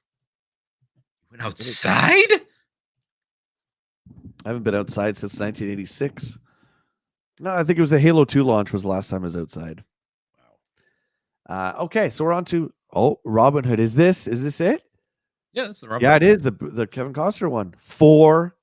Steve the hater. Steve's got a bad attitude. He's got a big swollen ego since he got to spend time with the Super Nintendo in his office by himself. Now he's just going off on a tangent here. He gives Robin Hood, Prince of Thieves for the NES a 4. I saw the movie and the best thing in it was the king, and he only occupied 30 seconds of the film. Jesus, dude. Did somebody hurt Steve? He's got an ego, man. He's selling ads to other mags now. He's taking over. Plus, he's going to create the internet, or maybe that was Ed. The game left me with an equally unsatisfied feeling, not because there was anything wrong with it, I suppose.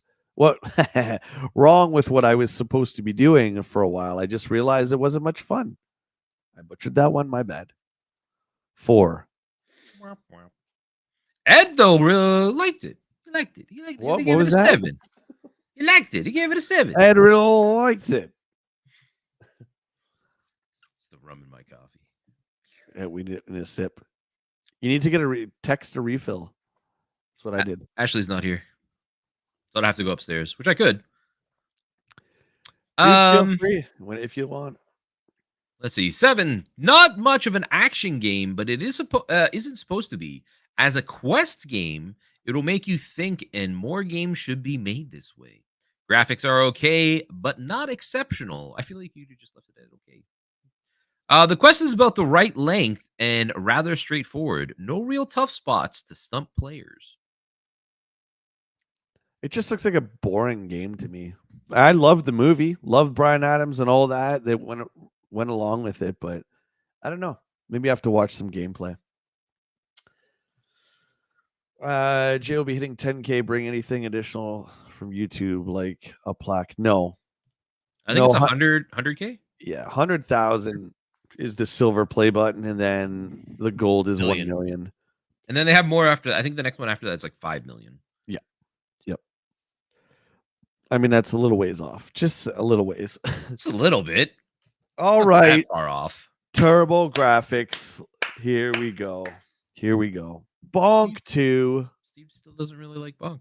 Steve just Bonk's hates everything. Revenge.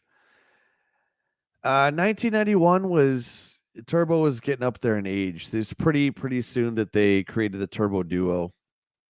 They're in trouble here, but that's for another time. 7 from Steve. In Bonk's new adventure, he can perform a variety of moves, but the general goals remain the same. Traverse the landscapes, kill the bosses, and get power-ups with meat. Man meat. The controls aren't quite as responsive due to how Bonk moves, but number 2 is really more of the same. Steve, you suck. Bonk 2 is a 9. I'm firing Steve. Who's the other guy? I might pick Martin next issue. It was Sushi, isn't it? Who's at the bottom? Is it still Sushi, Sushi? yeah, Right? Martin Sushi, and Sushi, yeah. yeah. Sushi's been loving all this stuff. He's getting straight 8s for everything here. He just loves life. Sushi's a good guy. As a sequel, Bonk is more of the first game. I love the original and also this version. Better graphics and sound also help accentuate, ooh, fancy word, the overall appeal. Bonk is just one of those characters who grows on you, and with his cute animations, this should be a hit for Turbo players. Except for, unfortunately, nobody's playing the Turbo. Easy. There you go. Turbo-tastic. Jacques playing Turbo. Where were you back then, Jacques? You could have saved the Turbo.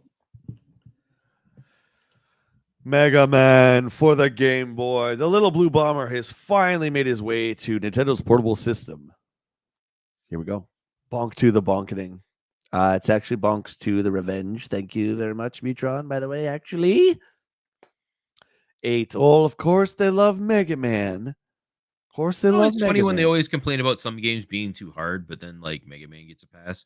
Even though Mega Man is like some of the hardest fucking gaming you can get out there. Yeah. Well, it's weird. It's like sometimes they complain it's too hard, and other times, yeah, then they say it's not challenging enough. But I don't know. Mega Man 1 on the Game Boy gets an 8 from Steve. This is the one type of game that will actually get me to pick up a Game Boy and play for hours on end. Sure, Mega Man is just like the NES version. See, and I guess that's okay because he likes Mega Man, Steve. Mm-hmm. But we get a whole new slew of challenges in a format that is portable. The graphics, sound, and action of Mega Man are all top notch. Does anybody know if this is a port of the first game, or is this a new Mega Man? Does anybody know? Will, do you know? I never played this one, so I'm not sure. Takes on the robot bosses, utilize it in the tradition of the Mega Man NES series. Introduce high power excitement and round bosses from the original Mega Man Iceman. So it looks like a toned down version of the first one for the NES. Okay. Matt says, but there's no blue on the Game Boy anymore. Quiet, you. If you squint your eyes enough, it could be blue. Cross your eyes and you'll see stars in a bunch of colors. Jay does an amazing Trump for a gamer. Oh, because I do this? Yeah. It's when I get a lot of caffeine, then I start doing this, and yeah. I don't know. I can't do. Mikey does. You guys know who follow the toy stuff on Friday. Mikey does the best Trump. I'm not even going to attempt to do it. Anyways, Will, you're up. Ed gave it a 9. It seems that Capcom really knows how to satisfy the Mega Man lovers. But don't worry about it. Just give me some Mega Man. The Game Boy version is spectacular. The graphics are exceptional, and virtually nothing has been sacrificed by going to the small screen. The quest is long, but Game Boy standards by Game Boy standards, and best of all, it is fun to play. Everyone seems to like this. I never played this one on the Game Boy. You can answer that one, Willie. It sounds like Batstan that this is the first Mega Man game, but it only has like 4 bosses, so it's like half of the game. Yeah, probably because of the limitations of the Of the carts. cart, yeah. Stanley, it's like probably 4 of the 8 or whatever it was, 3 of the So I 6. assume they still have like Dr. Wily and like the final Yeah, boss fight and stuff, but they had to tone down some of the other what the hell do they call them again? Megs. No, there was another one. Anyways, we'll move on. They're bosses, but they actually had an actual like Mega Man turn from them for Wily. Oh, the terms for the bosses. Yeah, I don't know. Any Mega Man fans out there know what Will's talking about? I'm a casual Mega Man. Fortified Zone. I have no idea. This is made by Jalico, who are famous for making the bases loaded games, amongst others. 8 from Steve. Fortified Zone has above average graphics and sound to support what is a really average game on the surface. As the action progresses, however, Fortified Zone offers a decent blend of goals that make for a satisfying offer. Good gameplay that puts some action in the strategies. I've never heard of this one. It looks like Jalico. Bloody Wolf to me, but Yeah, or I thought initially when I saw it, I thought like Metal Gear. Yeah, Metal Gear, huh? This cart is going to be a sleeper. Not a big name behind it, but the gameplay is better than the average action game because there is more to it. No major faults either, as it controls decent and the graphics are above average. If you want something different, get this cart. You didn't call it a soft, you call it a cart at least. I'm going to interrupt the reviews just for a second to talk about a feature of the channel memberships that I don't think a lot of people know. How you not gone into the 3 different tiers on my YouTube page. So the one inspired by our buddy WillLo here is the Discord server. So we're slowly trying to grow the Discord server, and that gives you guys a chance to come in and chat with community members when I'm not online.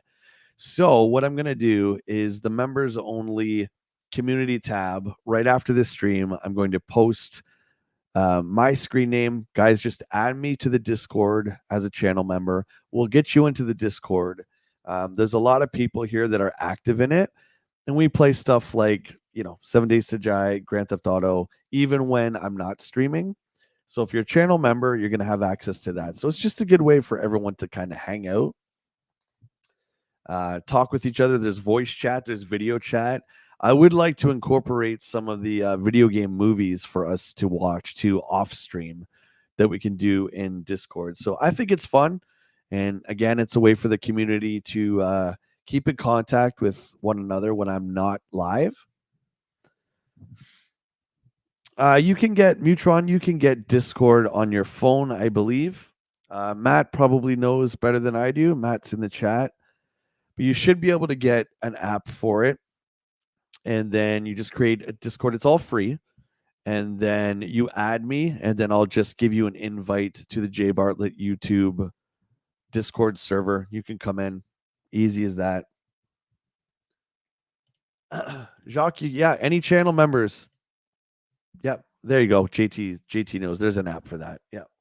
So I'll put that after the stream in the members only section, okay? So the community tab, that'll pop up. It's just a lot of fun.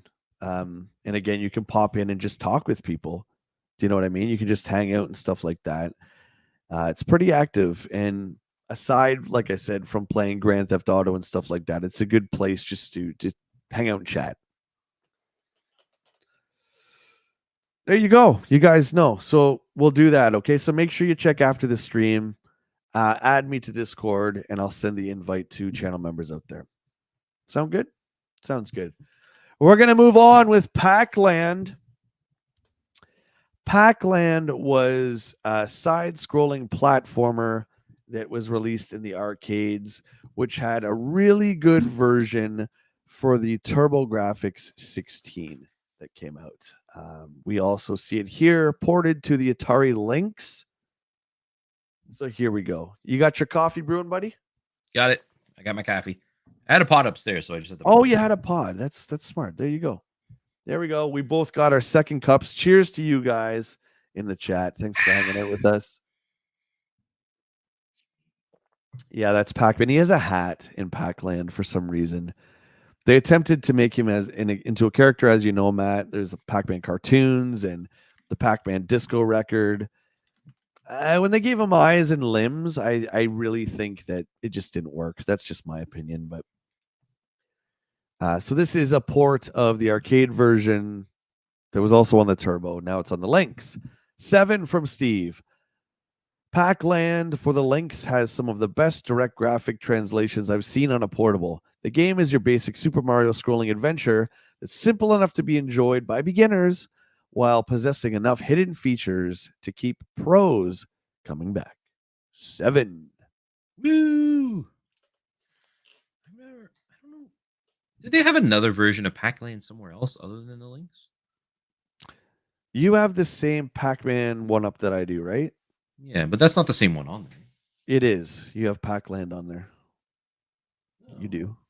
But that looks like an actual, like, I don't know. That screenshot makes me think it's something different. Pac-Land's a side-scrolling platformer. Oh. Yeah. That's If you have the same one that I do, then you have that on there. It's, I think, in the second row. Huh.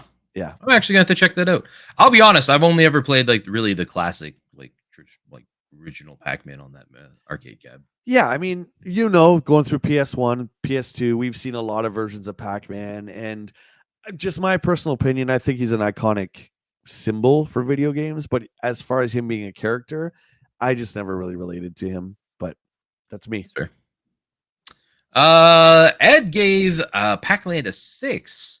Pac-Land is one of those games that isn't spectacular, but not bad either. It is mindless fun where you don't have to think or concentrate on what you're doing. It's a good version for a portable system with decent graphics and control. It kind of grows on you after a while. There you go. I mean, it's decent. It's decent. Again, I mean, the mascot wars are brewing, so we're going to get into that soon, where everyone wanted a piece of that as well. So Pac-Man certainly entered that race. Jet says, knowing myself 30 some odd years later, I would not have played Pac-Land. And again, buddy, I'm with you there.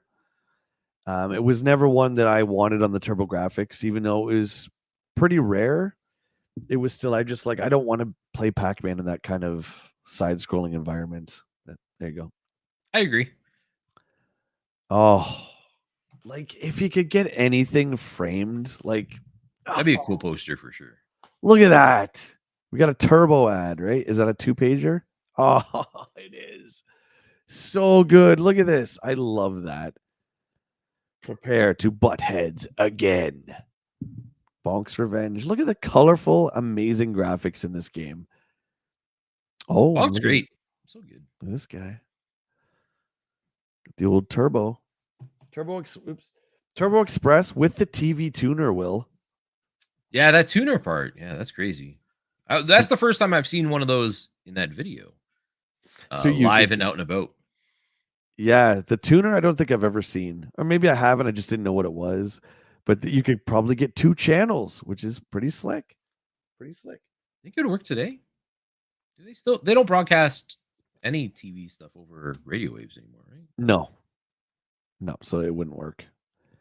It's like the GameCube modem that we had in the back room for 30 years. Right? It's just a piece of nobody technology. wanted. Oh no. Yeah, here we go. Let the insanity begin. It's weird. I always forget about the big Q until we get to his page, and then I'm like, oh yeah, Quarterman. The crazy ramblings of Quarterman. Oh, look at that first one. I'll read it. Yeah, Will, you got it. You want to explain Quarterman to everybody in the chat? Quarterman is the gossiper, the down and dirty, nitty gritty man who gets out there and finds all the details we need for things coming in the future and dabbles in some, I don't know, some crazy thoughts along their way. Yeah, he's he does pop culture as well, so he talks about new movies and stuff like that But like he amongst doesn't like the game. segment it about. He'll be going in like he'll be talking about, oh, the Super Nintendo's coming out, and then like I don't know, I went to go see Star Wars again. It was playing It's like, again, and it's like okay, cool, bud. yeah. Yeah, so it's just we say his thoughts poured out on paper, which I think is a quote from Seven, but nonetheless, that's what it is with Quarterman. All right, let's start this. Ready? Go, let's go. I've torn through the wastelands of the Consumer Electronics Show and surfaced intact. Yeah. Yours truly has been managed to dig deep this month. Kitties for the ultimate in gaming gossip. So let go of your sticks, you quarter maniacs, and let's blow through this month's wet and wild rundown. What? What? We're getting a little sultry here. Yeah, he's getting a little nuts. Quarterman is getting close to. Sorry. Quarterman is getting close to losing his marbles on this one, Q fans. I worked my way behind enemy lines to pull out the first news on Atari's 16-bit to 32-bit Panther project, only to have the machine explode in my face when Atari nixed the program. And it explodes in his face. Oh my god. What are we reading? When Atari nixed the program in favor of a more top secret system. Not to fear, however, for Quarterman is here to paint you with the true picture of where things stand inside the offices of the Broken A. We're such children. I find humor. Are we though? I find humor in like all this like the adult humor, and he's not meaning it that way. But are you sure? See, JT knows. Yeah, see, like you don't say let go of your sticks, quarter maniacs, and let's blow through this month's wet and wild rundown, and not think you know what that is intended to mean. Maybe he got some early copies of the 3DO adults only games. I don't know. Who knows? Yeah, those adult games on that machine explode in my face. All right, Mutron, you better come back, mister. All right, we continue. First, the Q-Man has learned that the white shirts of Atari have scrapped the feline that was rumored to be on par with the Super Nintendo. I'm just going to say Nintendo instead of NES. In favor of the more explosive unit that will, according to the company, take us all on a bold new frontier of video gaming. Quarterman will believe it when he sees it, but in the meantime, I've okay, here we go. I've put on rubber gloves to reach in even deeper into the pit of Atari to pull out some more concrete info on what this is all about. Seems our Pong pals have tied the knot with an outside developer to create the create the new technology that will be driving their self-proclaimed 64-bit system. That's right, you gossip hounds. Atari is tooting their horn 64 times. That's a lot. Even though there is currently no such configurations being mass-produced, that doesn't stop the Tremelian one from... What the hell is that? Tremelian? We need a definition, chat. What's Tremelian mean? We need a definition.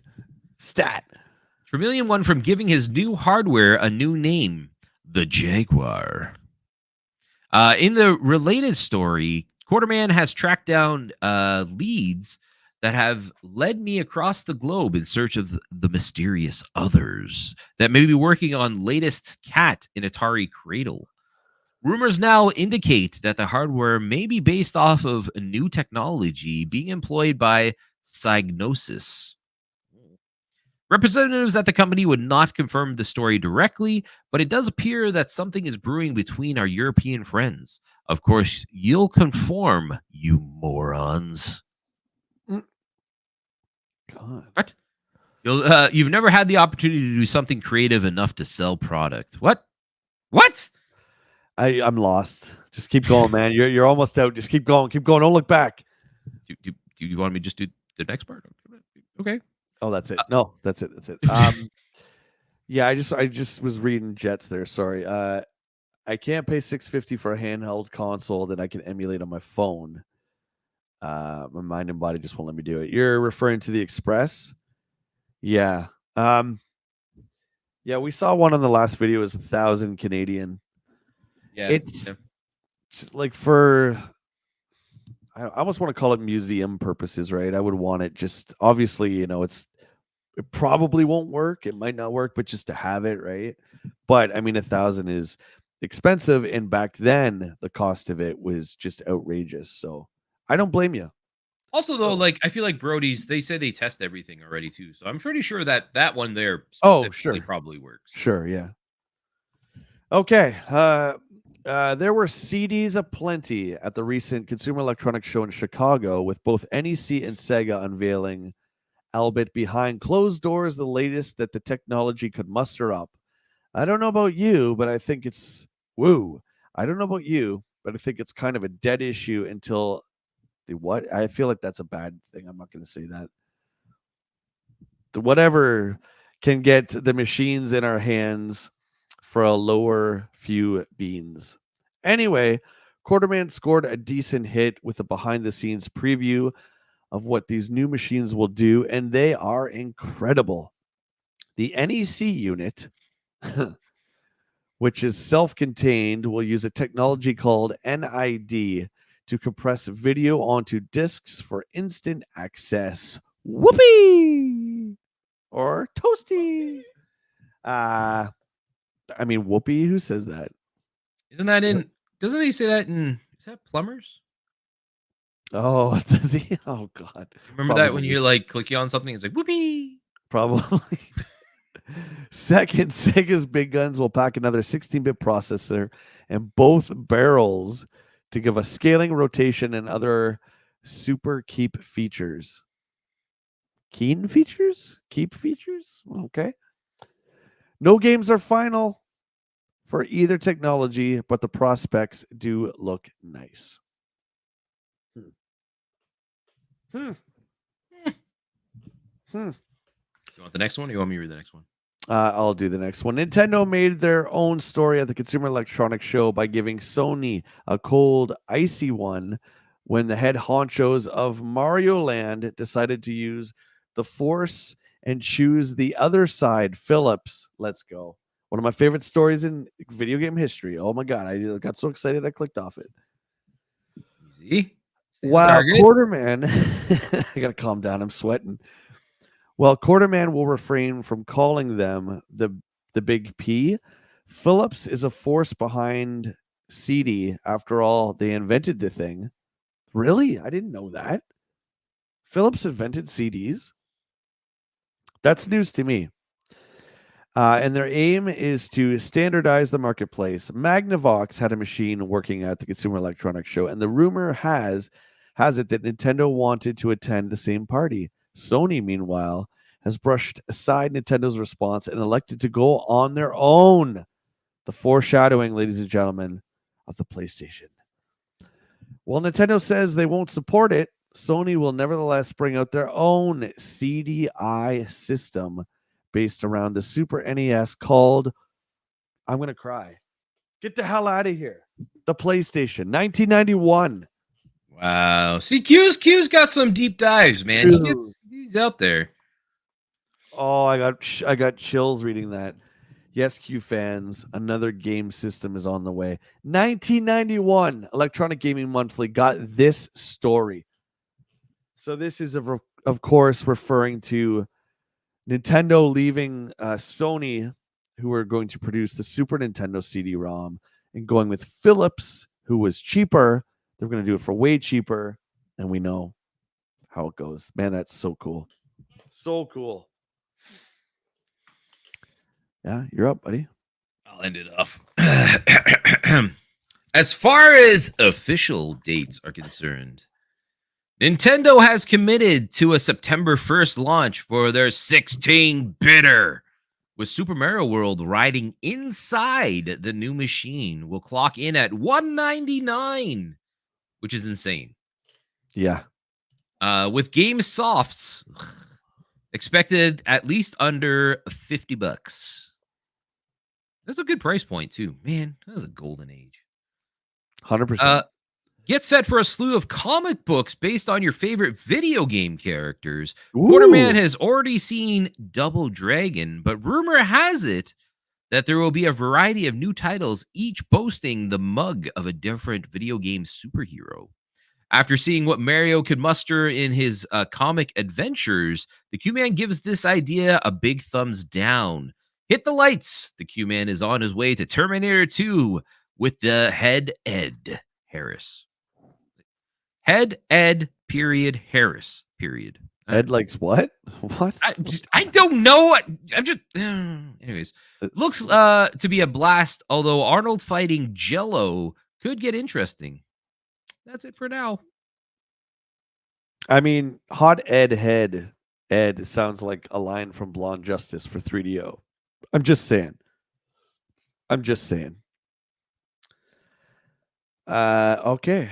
Tailgater. Oh, is that Game Boy? Yeah. Moving on. Phantasy Star 3. Here's a Phantasy Star 3 ad with looks like a nice coffee stain there. I really want to go back and play these. Play what? Oh, dude, you have to. I told you, get Phantasy Star 1 off the Switch. Yeah, you can buy it off the store, right? Yeah, but because the dungeons in the Master System game are first person, there's no maps. So it's really, you get lost. But the Switch one, honestly though, thinking about it more, I think you could start with Phantasy Star 2, man. I really do. They recap the story anyway. If Phantasy Star 2 is better, but anyway. 3 is good. 3 is good though. JT says good price on some hot softs. I hate that term. Hot hog softs. Who out there in the mighty chat has the first version of the Sega CD? Does anybody have it? Oh, crazy. You don't see it. This one you really don't see out there, at least in my adventures. Sega CD Part 2, no problem. But this one, Sega of Japan unveils the Mega CD at Tokyo Toy Show. Sorry, go ahead. I was just looking. I just wanted to see. You can get Phantasy Star 2, 3, and 4 on Steam. All of them are $1.29. There you go. And you could still stream those on YouTube if you wanted, or just play them. Yeah, that's crazy prices. $1.29? Like, I feel like that would be dumb not to buy them, right? I think Sega can charge more for those. And I just feel like Phantasy Star and like Ease also gets overshadowed by Final Fantasy, which I think is a real shame. Even to some extent, the Dragon Warrior NES games, not later on, but the NES ones, I think Final Fantasy just kind of like makes most gamers forget about all that other stuff, and I think it's a real shame. I do. Yeah, I brought that out last time. I forgot, but it's still here. I haven't brought it back.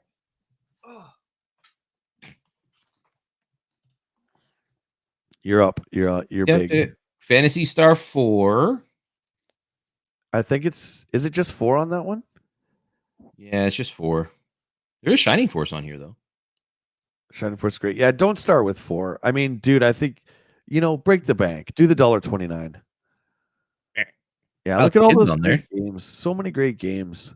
Contra Hard Corps. Yeah. Comic Zone. Yeah. There's some great games on this. I haven't opened it yet. And I'm like, should I just open it? I don't know. Duke Sir, what's going on, buddy?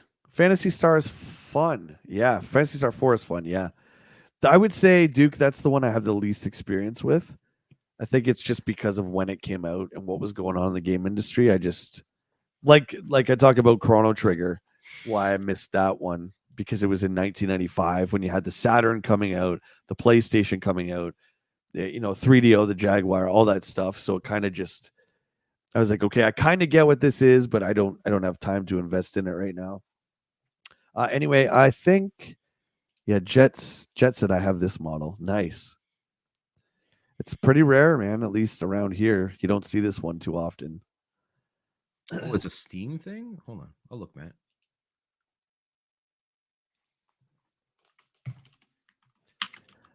What is video? Oh my god, terrible, terrible. New CD-ROM drive announced by NEC, Sony, and Philips. Here's the PC Engine CD-ROM. So I think this is the Turbo Duo, I believe. There's a CD add-on. I don't know if this came out or not, but if you guys look at the top left, that's the bottom left here. This is that Super Graphics console that's on my Grail list that I'm always talking about, which only has 6 games that ever came out for it. I have to do some more research. I don't know why it failed so hard. But that's it. And it looks like this CD-ROM attachment goes on to the back of that, which is pretty cool. One day, buddy. One day we'll find it, man. I don't want to get it off eBay. I want to find it. I think, dude, Toronto's the key for that. We could probably find some retro Japanese stores in Toronto. I'm pretty confident we fly to Japan. Or we can take a boat to Japan. Yes. All right, everybody start getting those donations in. We can get Jay to Japan. TJ says I prefer the first version of the Mega CD. Yeah, it looked TJ. It looked more like a CD player. It looked more like it belonged with your stereo setup. And then the second version of the CD-ROM for Genesis, the Mega Drive, looked more toy. Like it looked like, you guys know I've showed that thing a lot with the let me go get it here real quick. Oh, that is the one I was looking at, Matt. Like $45 Canadian right now, though. Yeah, so the second version of the Sega CD with the 32X looks like it's straight out of G.I. Joe. Like, look at this thing. Yeah, it's like so it looks like a base, right? So here's your CD-ROM. Here's the Genesis version 2 attached to it and the 32X. Again, it just depends on what you like aesthetic-wise. I don't know. I have to say I like the slick version, but I do like the kind of stereo setup that the first CD-ROM had. Had all the blinking lights and all that too. It's pretty cool. It is pretty neat. I think it's a monster. It's a monster, and each one of these takes its own. It has its own AC adapter. Oh, right, I remember that. So you can imagine, like, it's all the big like power adapters, right? So you'd have like a power bar that just filled up just for that console. No wall outlet is ever going to be able to do that. Even if you turn it upside down, you can only have 2, right? So, and I'm just trying to remember, were power bars a big thing in the 80s/90s? Because I don't really remember. You guys remember? Will, do you remember? I don't, like, was that a common thing? I feel like it. Yeah, was it? Okay. Well, I grew up more in the 90s, right? So sure. I do remember power bars. I don't remember either. I want to say that it was like if you were like a tech head, you had power bars, but I don't know if it was common practice. Like I think extension cords were more for houses back then. That's what I remember, at least. I don't know though. Yeah, Famicom Quest would be crazy. Yeah, there's a ton of stuff that never came here. There we go. Raise that proceeds. Get Jay to Japan. Yeah. We'll have to drug him. We'll have to like knock him out. It's going to be expensive.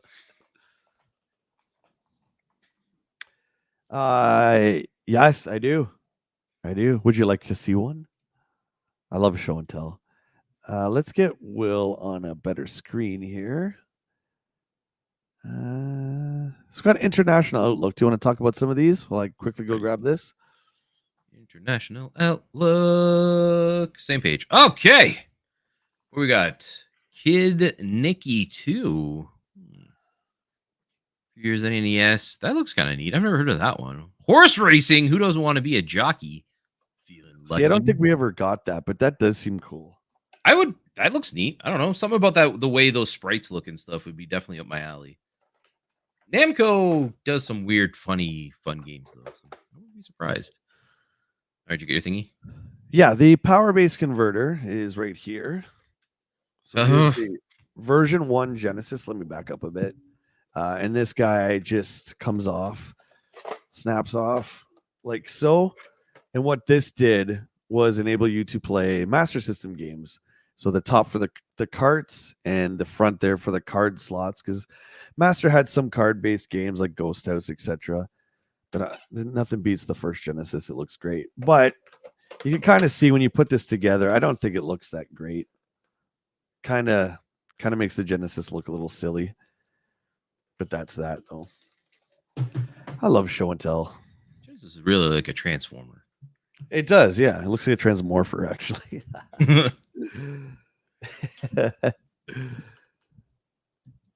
Oh, P90, don't worry about that, buddy. It's okay. We're here for you whenever you got time. No worries. Mutron's back. All right. We're just doing a little show and tell with some hardware. Jay being Canadian, do you know any French? I know a few words. Will, do you know any French? Other than like the basic stuff, but like nothing like I could not hold a conversation in French. No. P90, yeah. P90's French Canadian. Our buddy Dargoon's French Canadian. I know a few words, but it's weird. Like when someone speaks French, I can understand some of it, but to like regurgitate, no chance. Outrun. I'm trying to remember. Yeah, Outrun came out for Genesis, I believe. Yeah. Galaxy Force 2. Oh. They got a Dragon Warrior 3 poster in this one, buddy. Look at that. That one's cool. I hate how they split it up, though. Like, you'd always have... I never could get them out. They always have those, the staples in the middle, and they'd always have those little holes where you rip it a bit, and you're like, ugh. Yeah, and I remember the ones in Nintendo Power coming out so easily. Enix.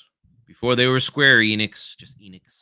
Before the merger. K-Mac, what's going on? Let's play. Let's rock and roll, buddy. Good to see you. All right. Moving on. Rockin' Cats. Atlas. I remember seeing this ad and being like, I want to play this game, but I never got around to. It looks pretty cool. It reminds me of like Sly Cooper stuff. Kinda. Still on International Outlook, we have Valus. We got to get to the Super Nintendo Buyer's Guide. That's where we went. Oh my God. What the heck is this? Those looked like the same. What was that? Princess Tomato? Was that the other one? Yeah. Spud's Adventure by Atlas. Kind of looks the same. Dick Richards, what's up, buddy? How you doing? Howdy. Happy Sunday to you, my friend.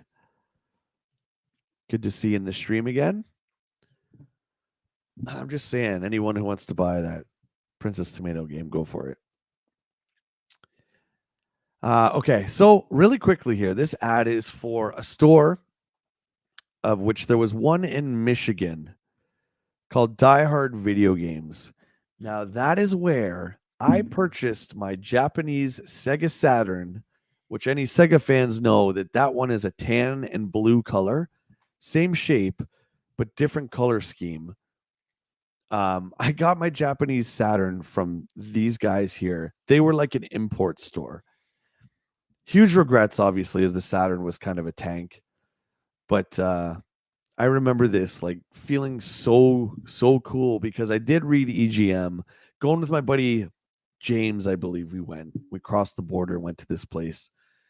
They just had all these Japanese systems, all these games I'd never heard of. So there you go. There's my Die Hard video game story. Well, what do you think about this setup? That is like straight like 90s. Dude, look at this. Dude, there's a Neo Geo there. This guy's got it going on. We got a Neo Geo, a TurboGrafx, a Sega Genesis, and a kick-ass stereo. Look at that stereo. Afterburner, Life Force. I'm looking at the carts. The box is down below. Real, welcome back, and thank you for the $5. I forgot that the Stream Deck works with this, so let's do that. Welcome, Real Spoilers in. All right, buddy. Thank you for the $5 donation. He says, "Hey, everyone. Sorry I'm late. Hope you're having a great Sunday. I love these magazines. Well, come on in. Love having you, buddy. I hope your podcast went good. The recording went well." Does anybody have one of these ginormous flat screens? Flat screens? We had one Yeah. in my parents' basement for the longest time. And when we came to move it, we couldn't get it out anymore. So we literally just like broke it apart. Yep. We're just like, we don't want to move this around and stuff. We're like, all right, let's just break it. That was a fun day. My buddy Ryan had one of these, but I never had a big screen like this. No. Remember the back though? Remember the back? I guess it was the tubes that made it that big. I don't know much about. Yeah, the front was flat, but the back, definitely was not. Yeah. A lot of junk in that trunk. Super Famicom up top too. I didn't see that. Yeah, this is a pretty nice setup, man. But we used to watch a bunch of WWF pay-per-views with my buddies because he had this TV. Or his parents had this TV. Yeah. Here we go. Cover story. Here we are. The Super Nintendo Video Game Buyer's Guide, which is tucked in the middle of this. Seemingly, it's just the issue that keeps giving, and EGM just keeps getting better and better as we're rocking and rolling. But first, we got to get to the 1-900 number. Oh my God. Straight 90s, man. Call it if you guys want. 1-900-740-7722. God knows what's going to be on the end now. Maybe you'll get the lady from Blonde Justice who was on the cover of the Blink 182 album. Old cordless phones with the extendable antenna. Yep. And when you hang up, you're like, all right, man, I'll see you at the quick stop. And you click it and you go crush the antenna down. So good. I do. Yep. It should be linked in the description of pretty much every video I have. So you'll find a tab for that, Raj. I don't know. When I scroll down a little bit, I see it pop up on the bottom down here. Yep, I attach it to every live stream, every video. So if you just go down where you comment on stuff, like I can see it right now. On the Brody's Game Hunt video, I can see the shirts and the stickers and stuff. So yep, I do. An introduction to the Super NES. Do we want to read a bit of this here? Yeah, why not? This is an iconic moment. This is it. We'll get Will to start here, but I don't want to say it's all led up to this, but since we started reading Electronic Gaming Monthly last year, I think issue 2 was the big 16-bit wars that had all the consoles, and the one in the far back was the Super Famicom. So literally since the beginning of EGM, they've been talking about Nintendo's new system, and now this is, I think, one of the first pictures we're getting of the design for North America, which is quite a bit different than the Japanese one. You want to take a moment and do a little plug? You're requested do a little plug in your chat here. Well, prices vary, guys. Okay, I might have not linked it to this one, and if I do, I apologize. But what I will say is every video or every live stream or VOD, you'll be able to just click on it, and where you do the comments, you'll see the merch right there.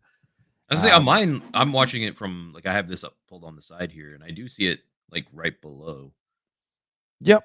The prices vary, depend on where you are on the planet. So I have no control over that. My margins are very thin. I've slashed it down as much as I can to make it affordable, but it's all through Teespring.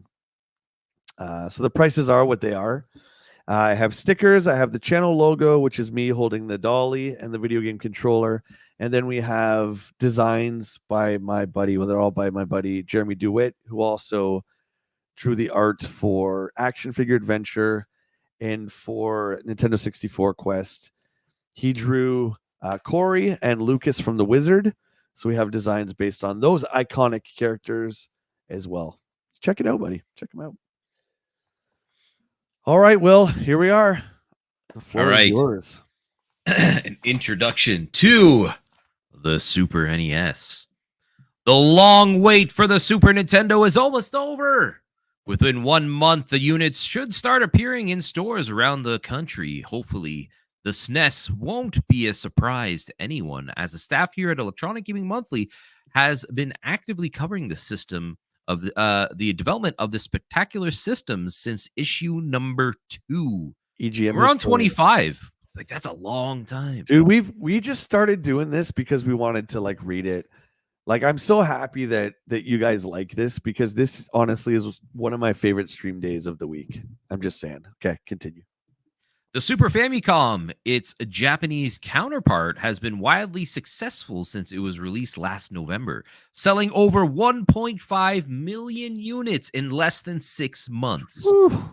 The Super Famicom has taken Japan by storm.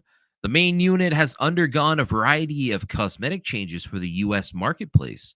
The most obvious change is the shape of the casing. A more futuristic looking design was used to make the Super Nintendo look more like an advanced piece of equipment rather than a child's toy. The unit is accented with the shades of purple. For example, the buttons on the controller are no longer in 4 colors, but in 2 shades of purple. The cartridges load into the top, and the power and reset buttons are uniquely positioned so that you must push them forward rather than press down. The Super NES will officially be available in the United States in September 1991. The unit will be packed with the blockbuster hit Super Mario World, 2 advanced controllers, a power source, and RF cables. Also available around the time of release will be approximately 18 games Whoa. to choose from, as well as a Super NES cleaning kit. The system will retail at $199.95, and all carts manufactured by Nintendo will sell for $49.95. Wow. That's 18 launch titles. That's A a lot. lot. I mean, that's a lot. That's a good selection. And they didn't have to pack it with Super Mario World, but No. they did. And that was a killer move on their part, right? Like, and I disagree with the reviews earlier, just dismissing it. That game is a work of art. Yeah. It's beautiful looking. The level designs are arguably some of the best in all of Mario. I just feel like they dismissed it too much. And the introduction of the cape. The cape is such a wicked power up. It really cool looking. And of course, Yoshi. We got Yoshi for the first time. Yeah, the introduction of Yoshi, that's a big deal. Yoshi's been a staple of the Mario games for a long time now. Duke says Nintendo really loved purple. This and the original GameCube. Yes, I will say, after we read TJ here, the UK Super Nintendo had multicolored buttons and the controllers. Yep. That was based off the Super Famicom design, TJ, which I think is better. I prefer The colors? the Super Famicom design of the system and the multicolored buttons. I just think it was cooler looking. It looked more like the Super Nintendo version 2. Yeah. Yeah, I think I agree with that. I do like the multicolor on the controllers more than just the purples. We all know, of course, we all know this guy. There we go. So that's that one. But the second version of the Super Nintendo is this one, and that one actually looks a lot more like the Japanese counterpart. Mm-hmm. I like that one. Yeah, this design is great. Honestly, the colors are okay. I've just never been really a fan of this one. I know it's iconic for a lot of you, but I don't know. Which do you guys prefer? I'm so bad at this reverse camera thing. Which do you prefer? 1 or 2? Running out of space. Yeah, I think I like the second one. I like the sleek like curves and design to it. Yeah, me too. The OG one is just a bit too blocky.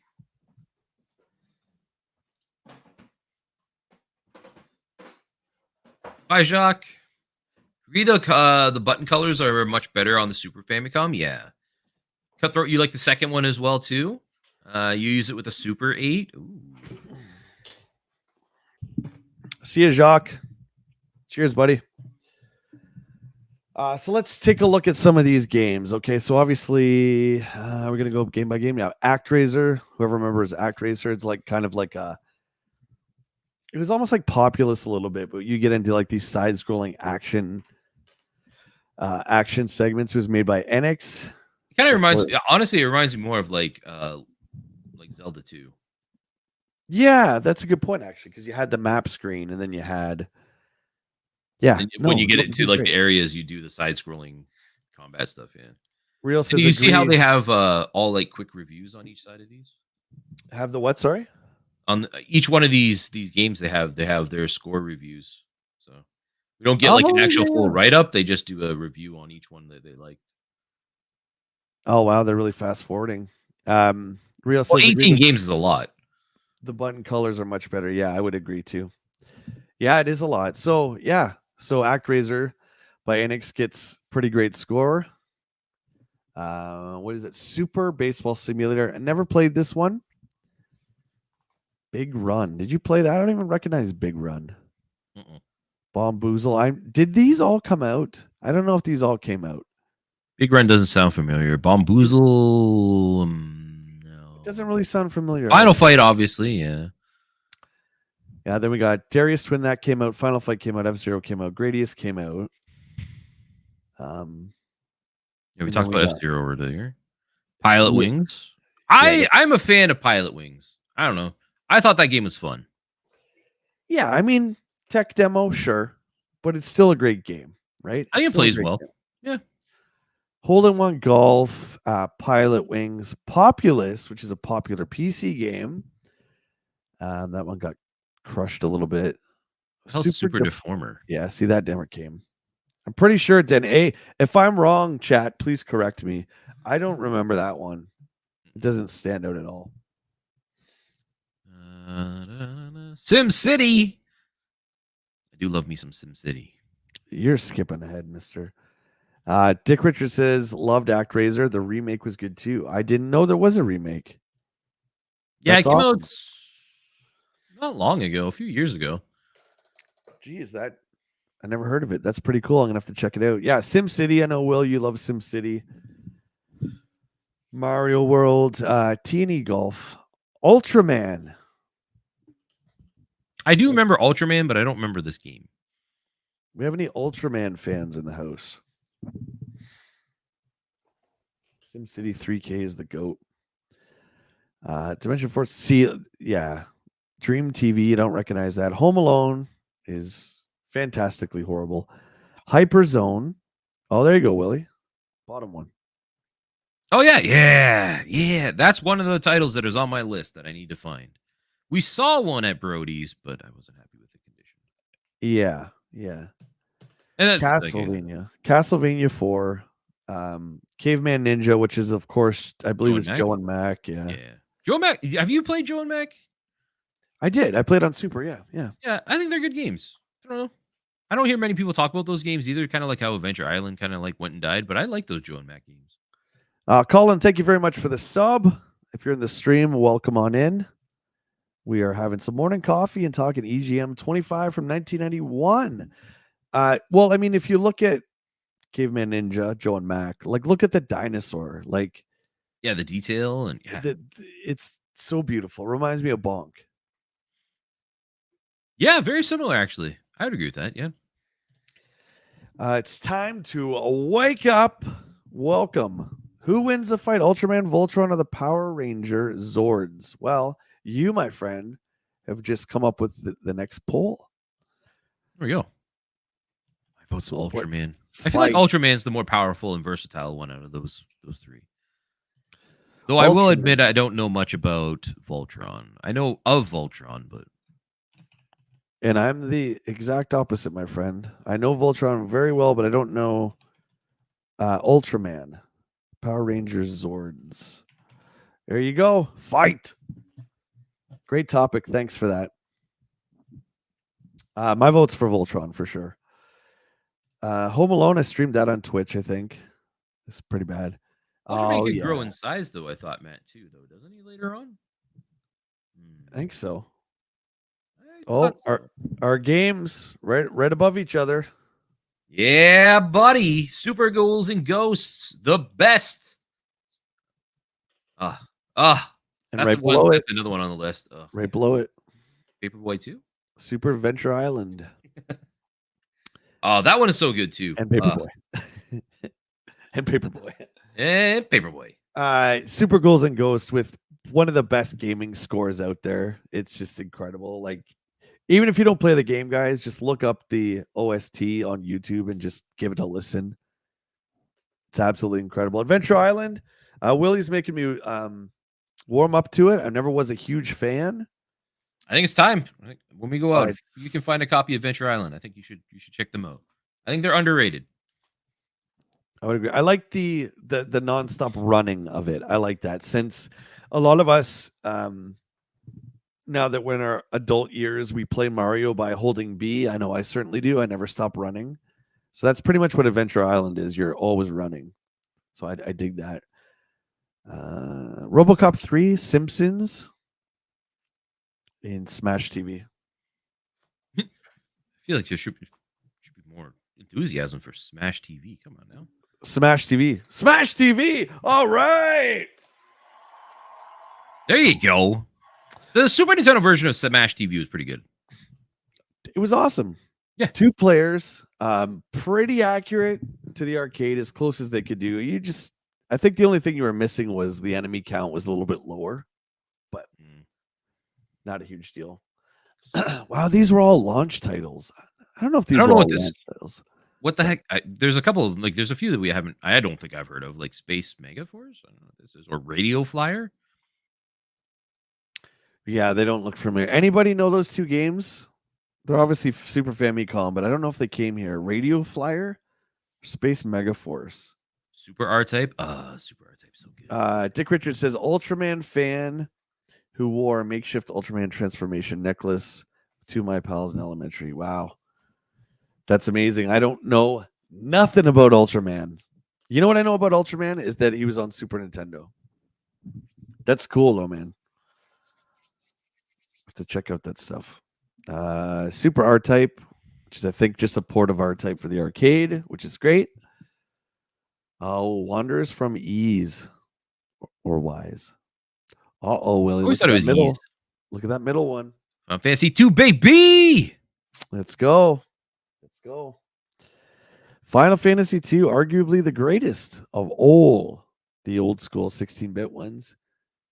Draken came out. Ultrabots, I think, came out. American Gladiators came out. Bill Lambier's Combat Basketball. I feel like I remember that game, but I don't remember Bill Lambier. Bill Lambier was a defenseman for the Detroit Pistons. And or he was a center. I don't remember what position he was. Is defenseman even a position in basketball? Anyway, he was on the Pistons. Whatever. Guards? I think they're guards. Are they? Guards. There you go. Thank you. He was a guard. He's defenseman. Jesus. Whatever. Pete, how you doing? Welcome on in. The Super Nintendo game was awesome. Where I live, they played old Ultraman episodes. Oh, you're talking about the Ultraman game? For one of our local channels at 4:30 a.m. on weekdays when I was a kid, before Rocky and Bullwinkle. I remember waking up early in the morning for Rocky and Bullwinkle. Yeah, great show. Great memory. Lakers versus Celtics. John Madden foosball. Oh, I forgot Madden. Oh, yep, there it is. Super NES play action football. Yeah, Nintendo tried their own football at one point. Play action. I don't ever hear anyone really talking about the play action series on NES or Super NES, so it's all about Madden. It really is. Real, you loved Rocky and Bullwinkle. Let's freaking go, buddy. What is this? Micro gaming. Oh, it's my favorite. Portables. That's a rough picture. What is this? Castlevania. Yeah. Why are they red? Looks like a Belmont. Is it like on the links or something like that, maybe? Oh, is this early Virtual Boy stuff? No. Why is it red? Red and black. No, this is too early for the Virtual Boy. Here's an actual photo of JT when he was a kid right here. So that's awesome. JT was in one of these old advertisements back in the day. He doesn't like to talk about it, but he worked for Vic Talkeye back in the day. And here he is enthusiastically playing his Game Boy with the Game Boy Light / magnifier. His mom comes in to yell at him. So there you go. Shout out to JT. Portable screens. Yeah, these are all red, but those are Game Boy. Maybe it was something to do with try to make it pronounced more, so they edited it to be like more red, so it stands out. So it stands out. Yeah. Yeah. There's no Virtual Boy here. So this is Game Gear, Game Gear TV, Turbo Express Game Boy. Yeah. Yeah. What's that one on the left? Is that just another Game Gear? It looks like a Game Gear. Yeah. I've never I seen don't a white recall a Game white Gear. one. Was it white in Japan? Maybe. I don't know. Maybe. I don't know. Final Fantasy Legends, another series you don't hear many people talk about. That was on the Game Boy. I really like those ones. Those are good.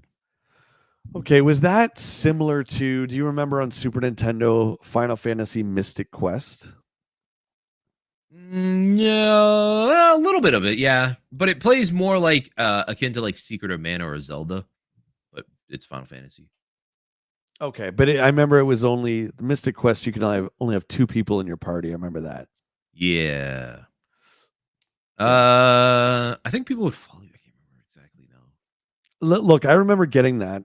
I specifically remember getting it for Easter, and it was after I'd played 2, and then I got Mystical Quest and I played. I'm like, ooh, Mystic Quest is not good, but that's still like one of the games that are on my list that I want to find. because it's Final Fantasy. Yeah. Yeah, and I still remember liking it as a kid, but I definitely like after playing like Final Fantasy 2, and that's when I got into Mystic Quest before 3 officially came out. I was like, not great. Is it kind of like I feel like Mystic Quest might have become or became like Crystal Chronicles on GameCube. Remember that? Kind of, it's like an offshoot, and it was done by, and it wasn't fully done by Square at the time, from my memory. I could be wrong on this. Somebody could call me out on it. It's fine, but I believe it was done by like a U.S. studio, and they like had their take on it, and that's why it was so like extremely different. Matt says Final Fantasy Legends weren't originally Final Fantasy games from what I remember. Okay. That is So they correct. just Yep. Yeah, because put Final Fantasy started getting so big over here, they just started throwing their names on games that like were being ported over from Japan and stuff. label slapping. Yeah. You want to make something of it? Damn right. Real says I've never played Mystic Quest. I almost bought it at the last con I was at, but I didn't pull the trigger.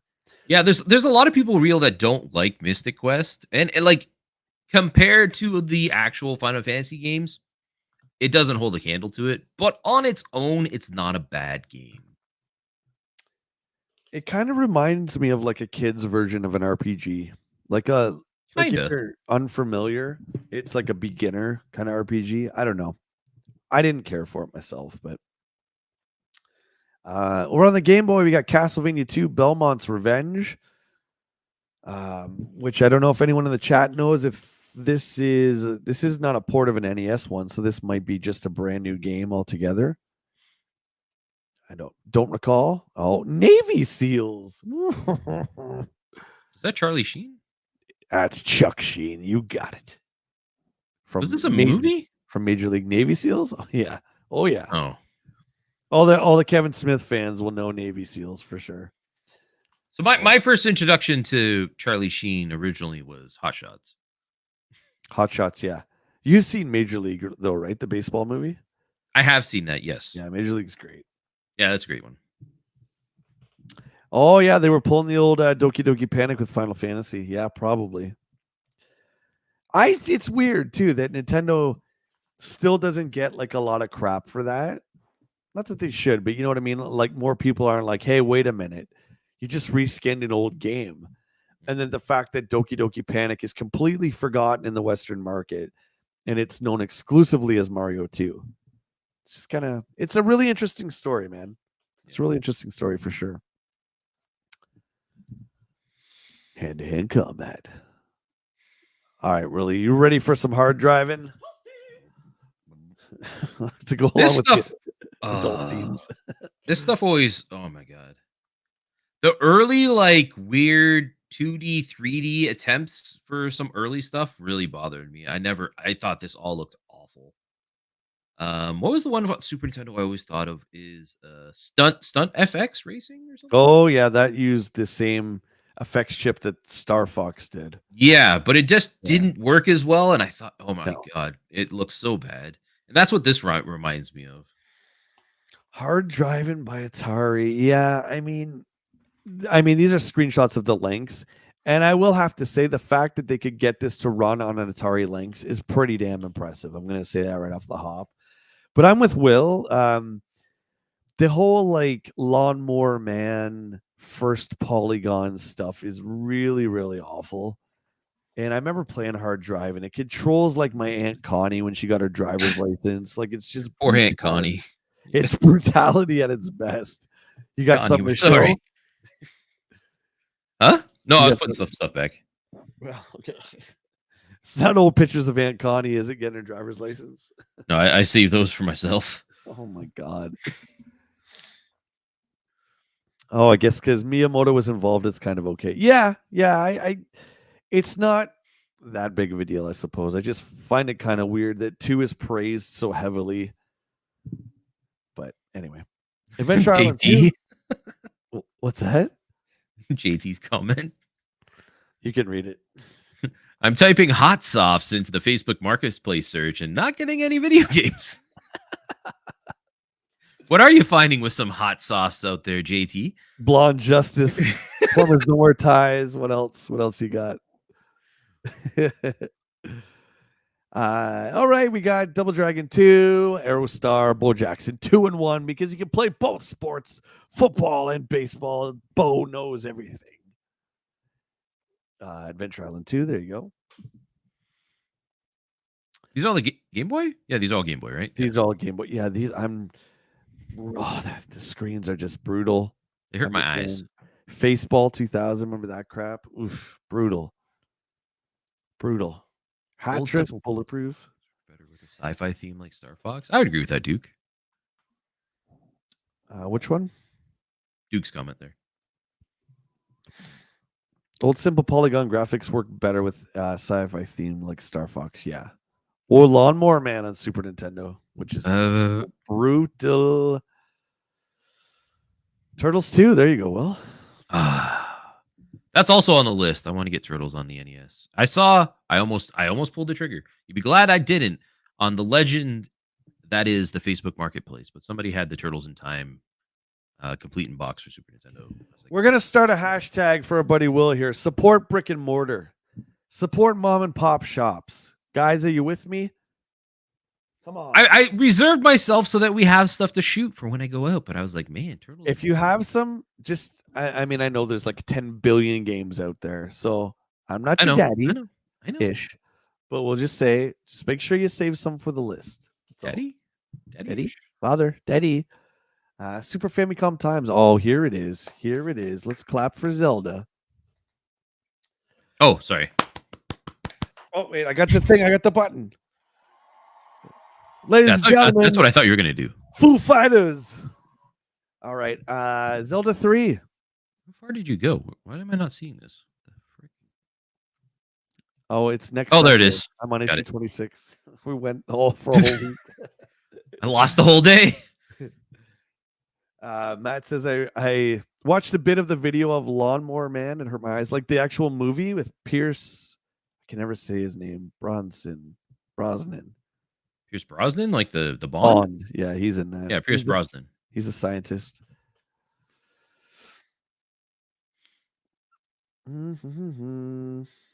What is this? Okay, where are we? What's with the font here? Dungeon Master. It's really weird looking. What is?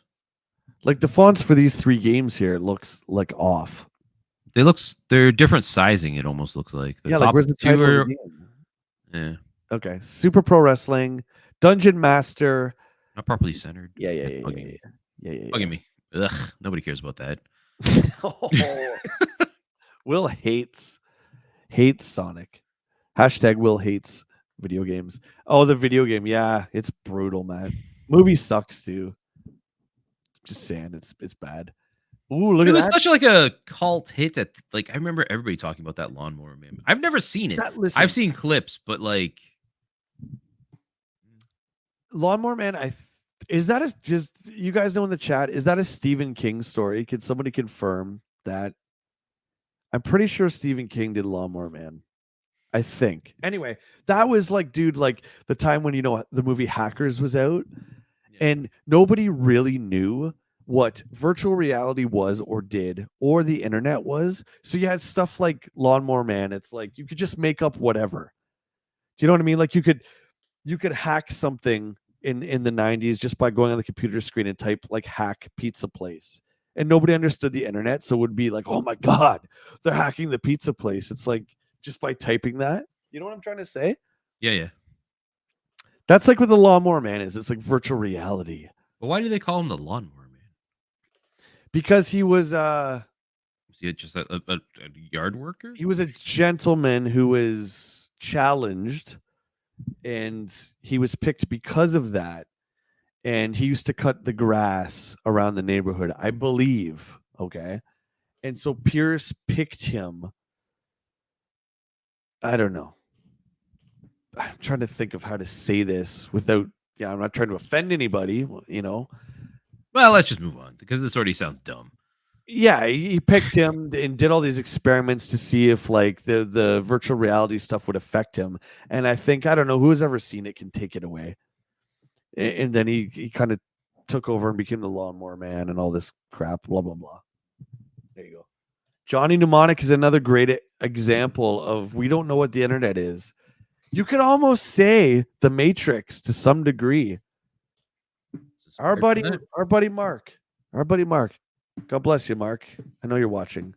Swore that the Matrix trilogy would be right up there with Star Wars someday. And now, better. Definitely. Real spoilers. Hackers is one of my all-time favorite movies. Hack the Planet. Oh, Angelina, I love you. I'm just saying. It's okay to say that. It's because it's Brad Pitt's ex. So me and Brad were like this. It's all right. It's all good. Anyway, this is some great artwork. I love the cover of this. Yeah, this one's beautiful.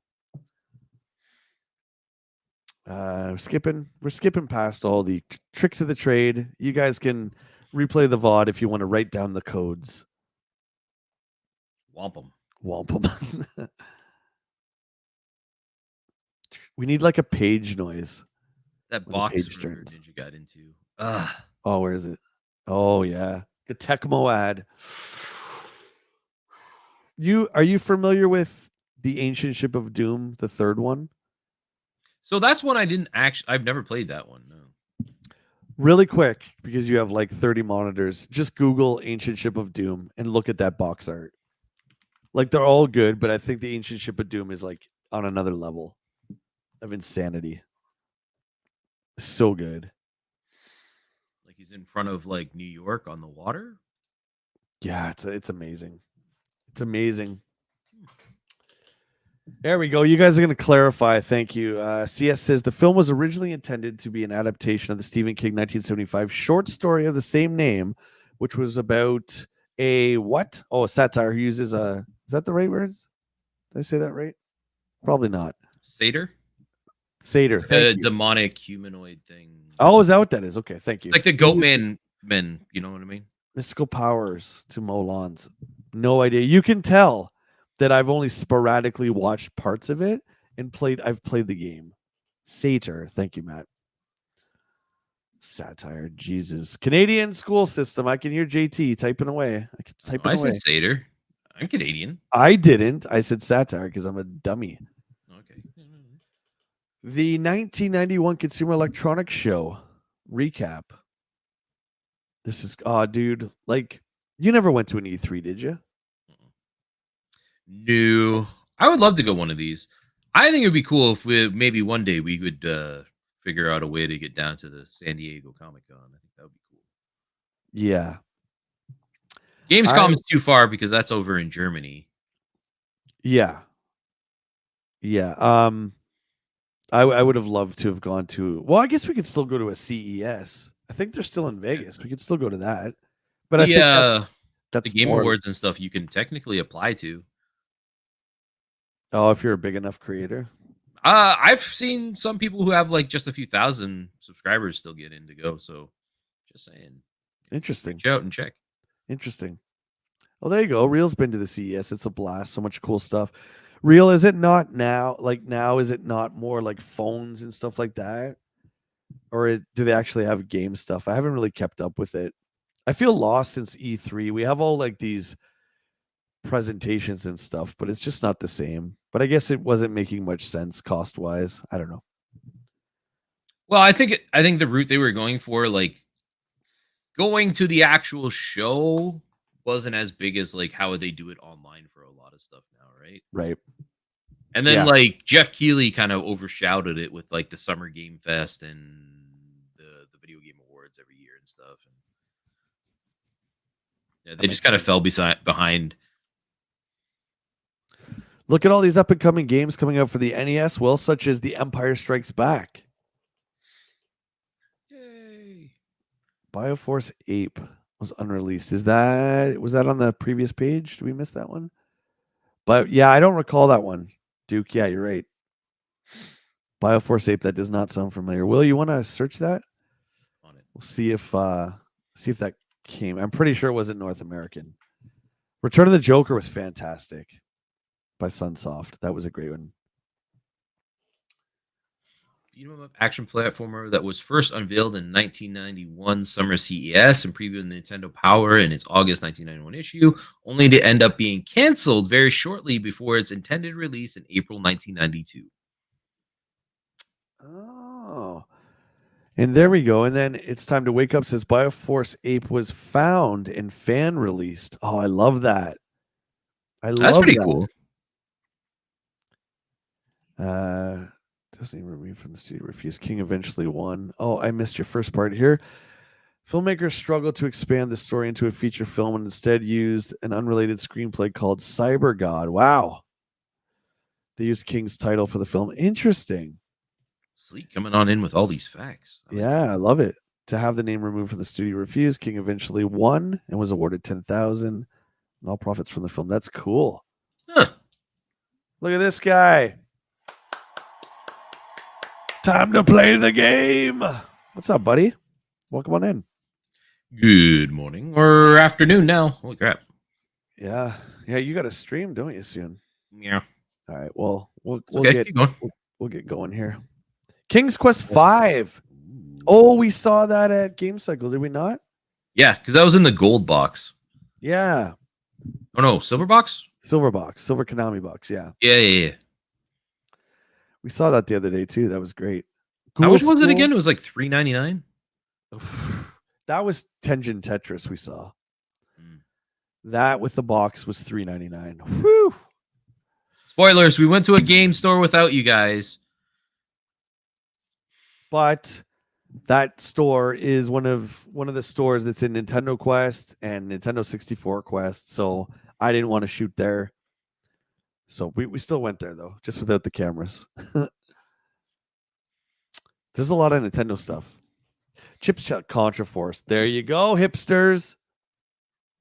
There you go. Contra Force. I was like, Attack of the Killer Tomatoes, but to each their own. Big Nose, Camerica, unlicensed. Cowboy Kid. That one. I think have we ever seen Cowboy Kid? I don't remember that. It looks familiar. Mid to high end game. It's terrible, but it's pretty hard to get. Real says the game stores you went to with the complete and box Super Nintendo games was amazing. Yeah, that was Big Time Gamers in Pickering, Ontario. Fantastic store. Oh my god. If it wasn't so far away, I would love to go back again, but that's like a good 3-hour drive there and back. Like that's the whole day. Yeah. But I think going forward, we're just going to do one store. Yeah. For sure. Yeah. Okay. Where's Waldo? Tiny Toon Hook. Nothing's really catching me on this page. Gunnack. Gunnack is great. Gunnack is the spiritual successor to Blazing Lasers on the Turbo. Yeah. I didn't know that. Really, really good. Pretty rare too. Yeah. Oh, Christoph said it. 1991's a very good year. It is. The close-up scans of the games from the recent JVid showed Mist, and I hit up a bunch of Mist retrospective videos the other day. The game hooked me. This was Uh, great. Mist, Riven. I'm thinking of Yep. Riven, the sequel to Mist. So Yeah. HCC that just came out, a new version of Riven, where it's like an actual game. It's just not still pictures anymore. So I was gonna actually check that out too, but that's like Mist and Riven are like hardcore thinkers. They don't hold your hand. You're just on this island. You got to read a ton of like all these books you find. Turbo Champ. Here we go. Getting into the twilight years of the Turbo Graphics, 1991. Any of these stick out? Bomberman. I'm always a fan of Bomberman. Yep, Bomberman 2. It came from the desert. Oh, geez. Yeah, see. One page. Getting rough. That's it. Neo. Ooh, like, look. The Legend of Success Joe. What? Sengoku. League Ugh. Bowling, SNK. Like, these are just Ugh. like that's Yeah. that's sad. It's a Why little is rough. it what are with these skulls on it? Okay, what is this? Fried. It's some kind of slimed. Okay, what ad is this? Okay, so like Screwed. so when we go back Skewered. to like the Nintendo, I don't know. but there's one that says skewered, and then there's one that says slimed, and then there's this one that says Oh, fried. it's an EA game. Is it? Oh. Remember, like Sonic had the one. It's like he goes by and it's just like a blur. It's like you just missed him, and then you turn the page and he's still gone, and then you finally catch up to him. It's like that. Count on it, you're going to buy the farm frequently, but not just yet. Meantime, you can order this killer t-shirt. What Okay. game is that? What game is it? Like I don't even know what game it is. In the fine print, it says The Immortal by Will Harvey for the Oh Sega yeah, Genesis. yep. Cardboard box game. Yeah.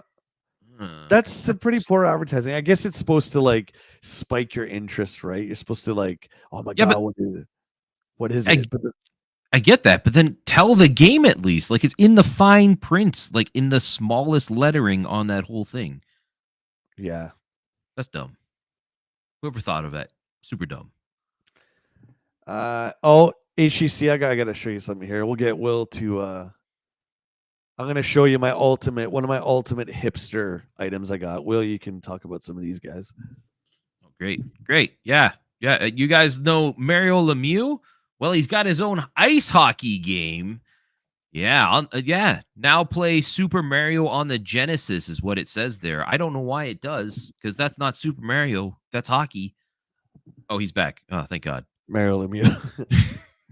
Growl's good. It's the Indiana Jones and the Temple of Doom game that we should have got that Taito made. It's a huge indie ripoff. HEC, check this out. Since you're a Mist fan, I'm going to show you my hipster Mist rarity that I have. Whoa, gasp, everybody. I have Pretty the cool. Mist demo disc for the Mist. Jag CD. Don't break Like, it. dude, it doesn't get much hipster than that. Yeah. Now Look at throw that. it. I'm proud of this one. I can't even remember where I got this. There you go. You want to play Mist? Well, you got to play it on the Jag CD. If you're going to hang out with Bartlett, Yeah, you don't even get all of Mist. You only get part of it because it's a demo. the Jag. TJ's got Mist on the Amiga. Nice. I was tempted to get that Riven, but I don't know. That was crazy rad.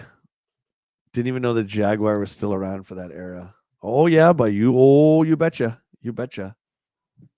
Well, Mist came out on 3DO as well. So I feel like all those CD-ROM systems, like when a Jag got the CD attachment, I feel like Mist was an easier port, right, to kind of try and sell it. Because technically back then, everything was like all rendered. Nothing was animated. There was a little bit of animation in the books, but it was all just beautiful rendered backgrounds. Like we've gotten Resident Evil and stuff like that. So technically, if you had missed on your system, that was a showstopper. Now, not. What do we got? Oh, I don't even know any of these. Rogers. Where? Wait, did I go forward? Wait, I went one too many. Sorry, I scrolled too fast. Well, that's okay. Where's Buck? Yeah, Buck. I think it's a cardboard box too for Genesis.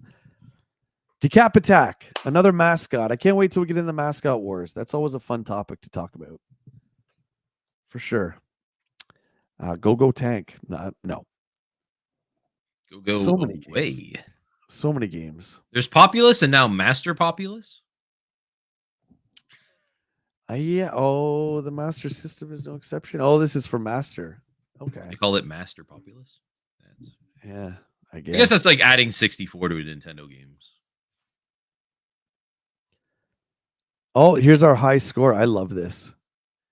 We always wondered if people actually sent in like pictures or like, Polaroid pictures of like their TV screens. Or they just sent a piece of paper and said, "Oh yeah, Michael Jackson Moonwalker, I got 1 million." They're like, "Okay, we'll put that in." Sure. Yeah. I feel like screenshots could be altered. I don't know. Back then, though? Look what they've been doing in here already. I'm sure somebody figured it out. Some mastermind. It must have been the person who started YouTube. It's got to be. Oh, there you go. Pete says Super Mario was Lemieux's nickname at the time.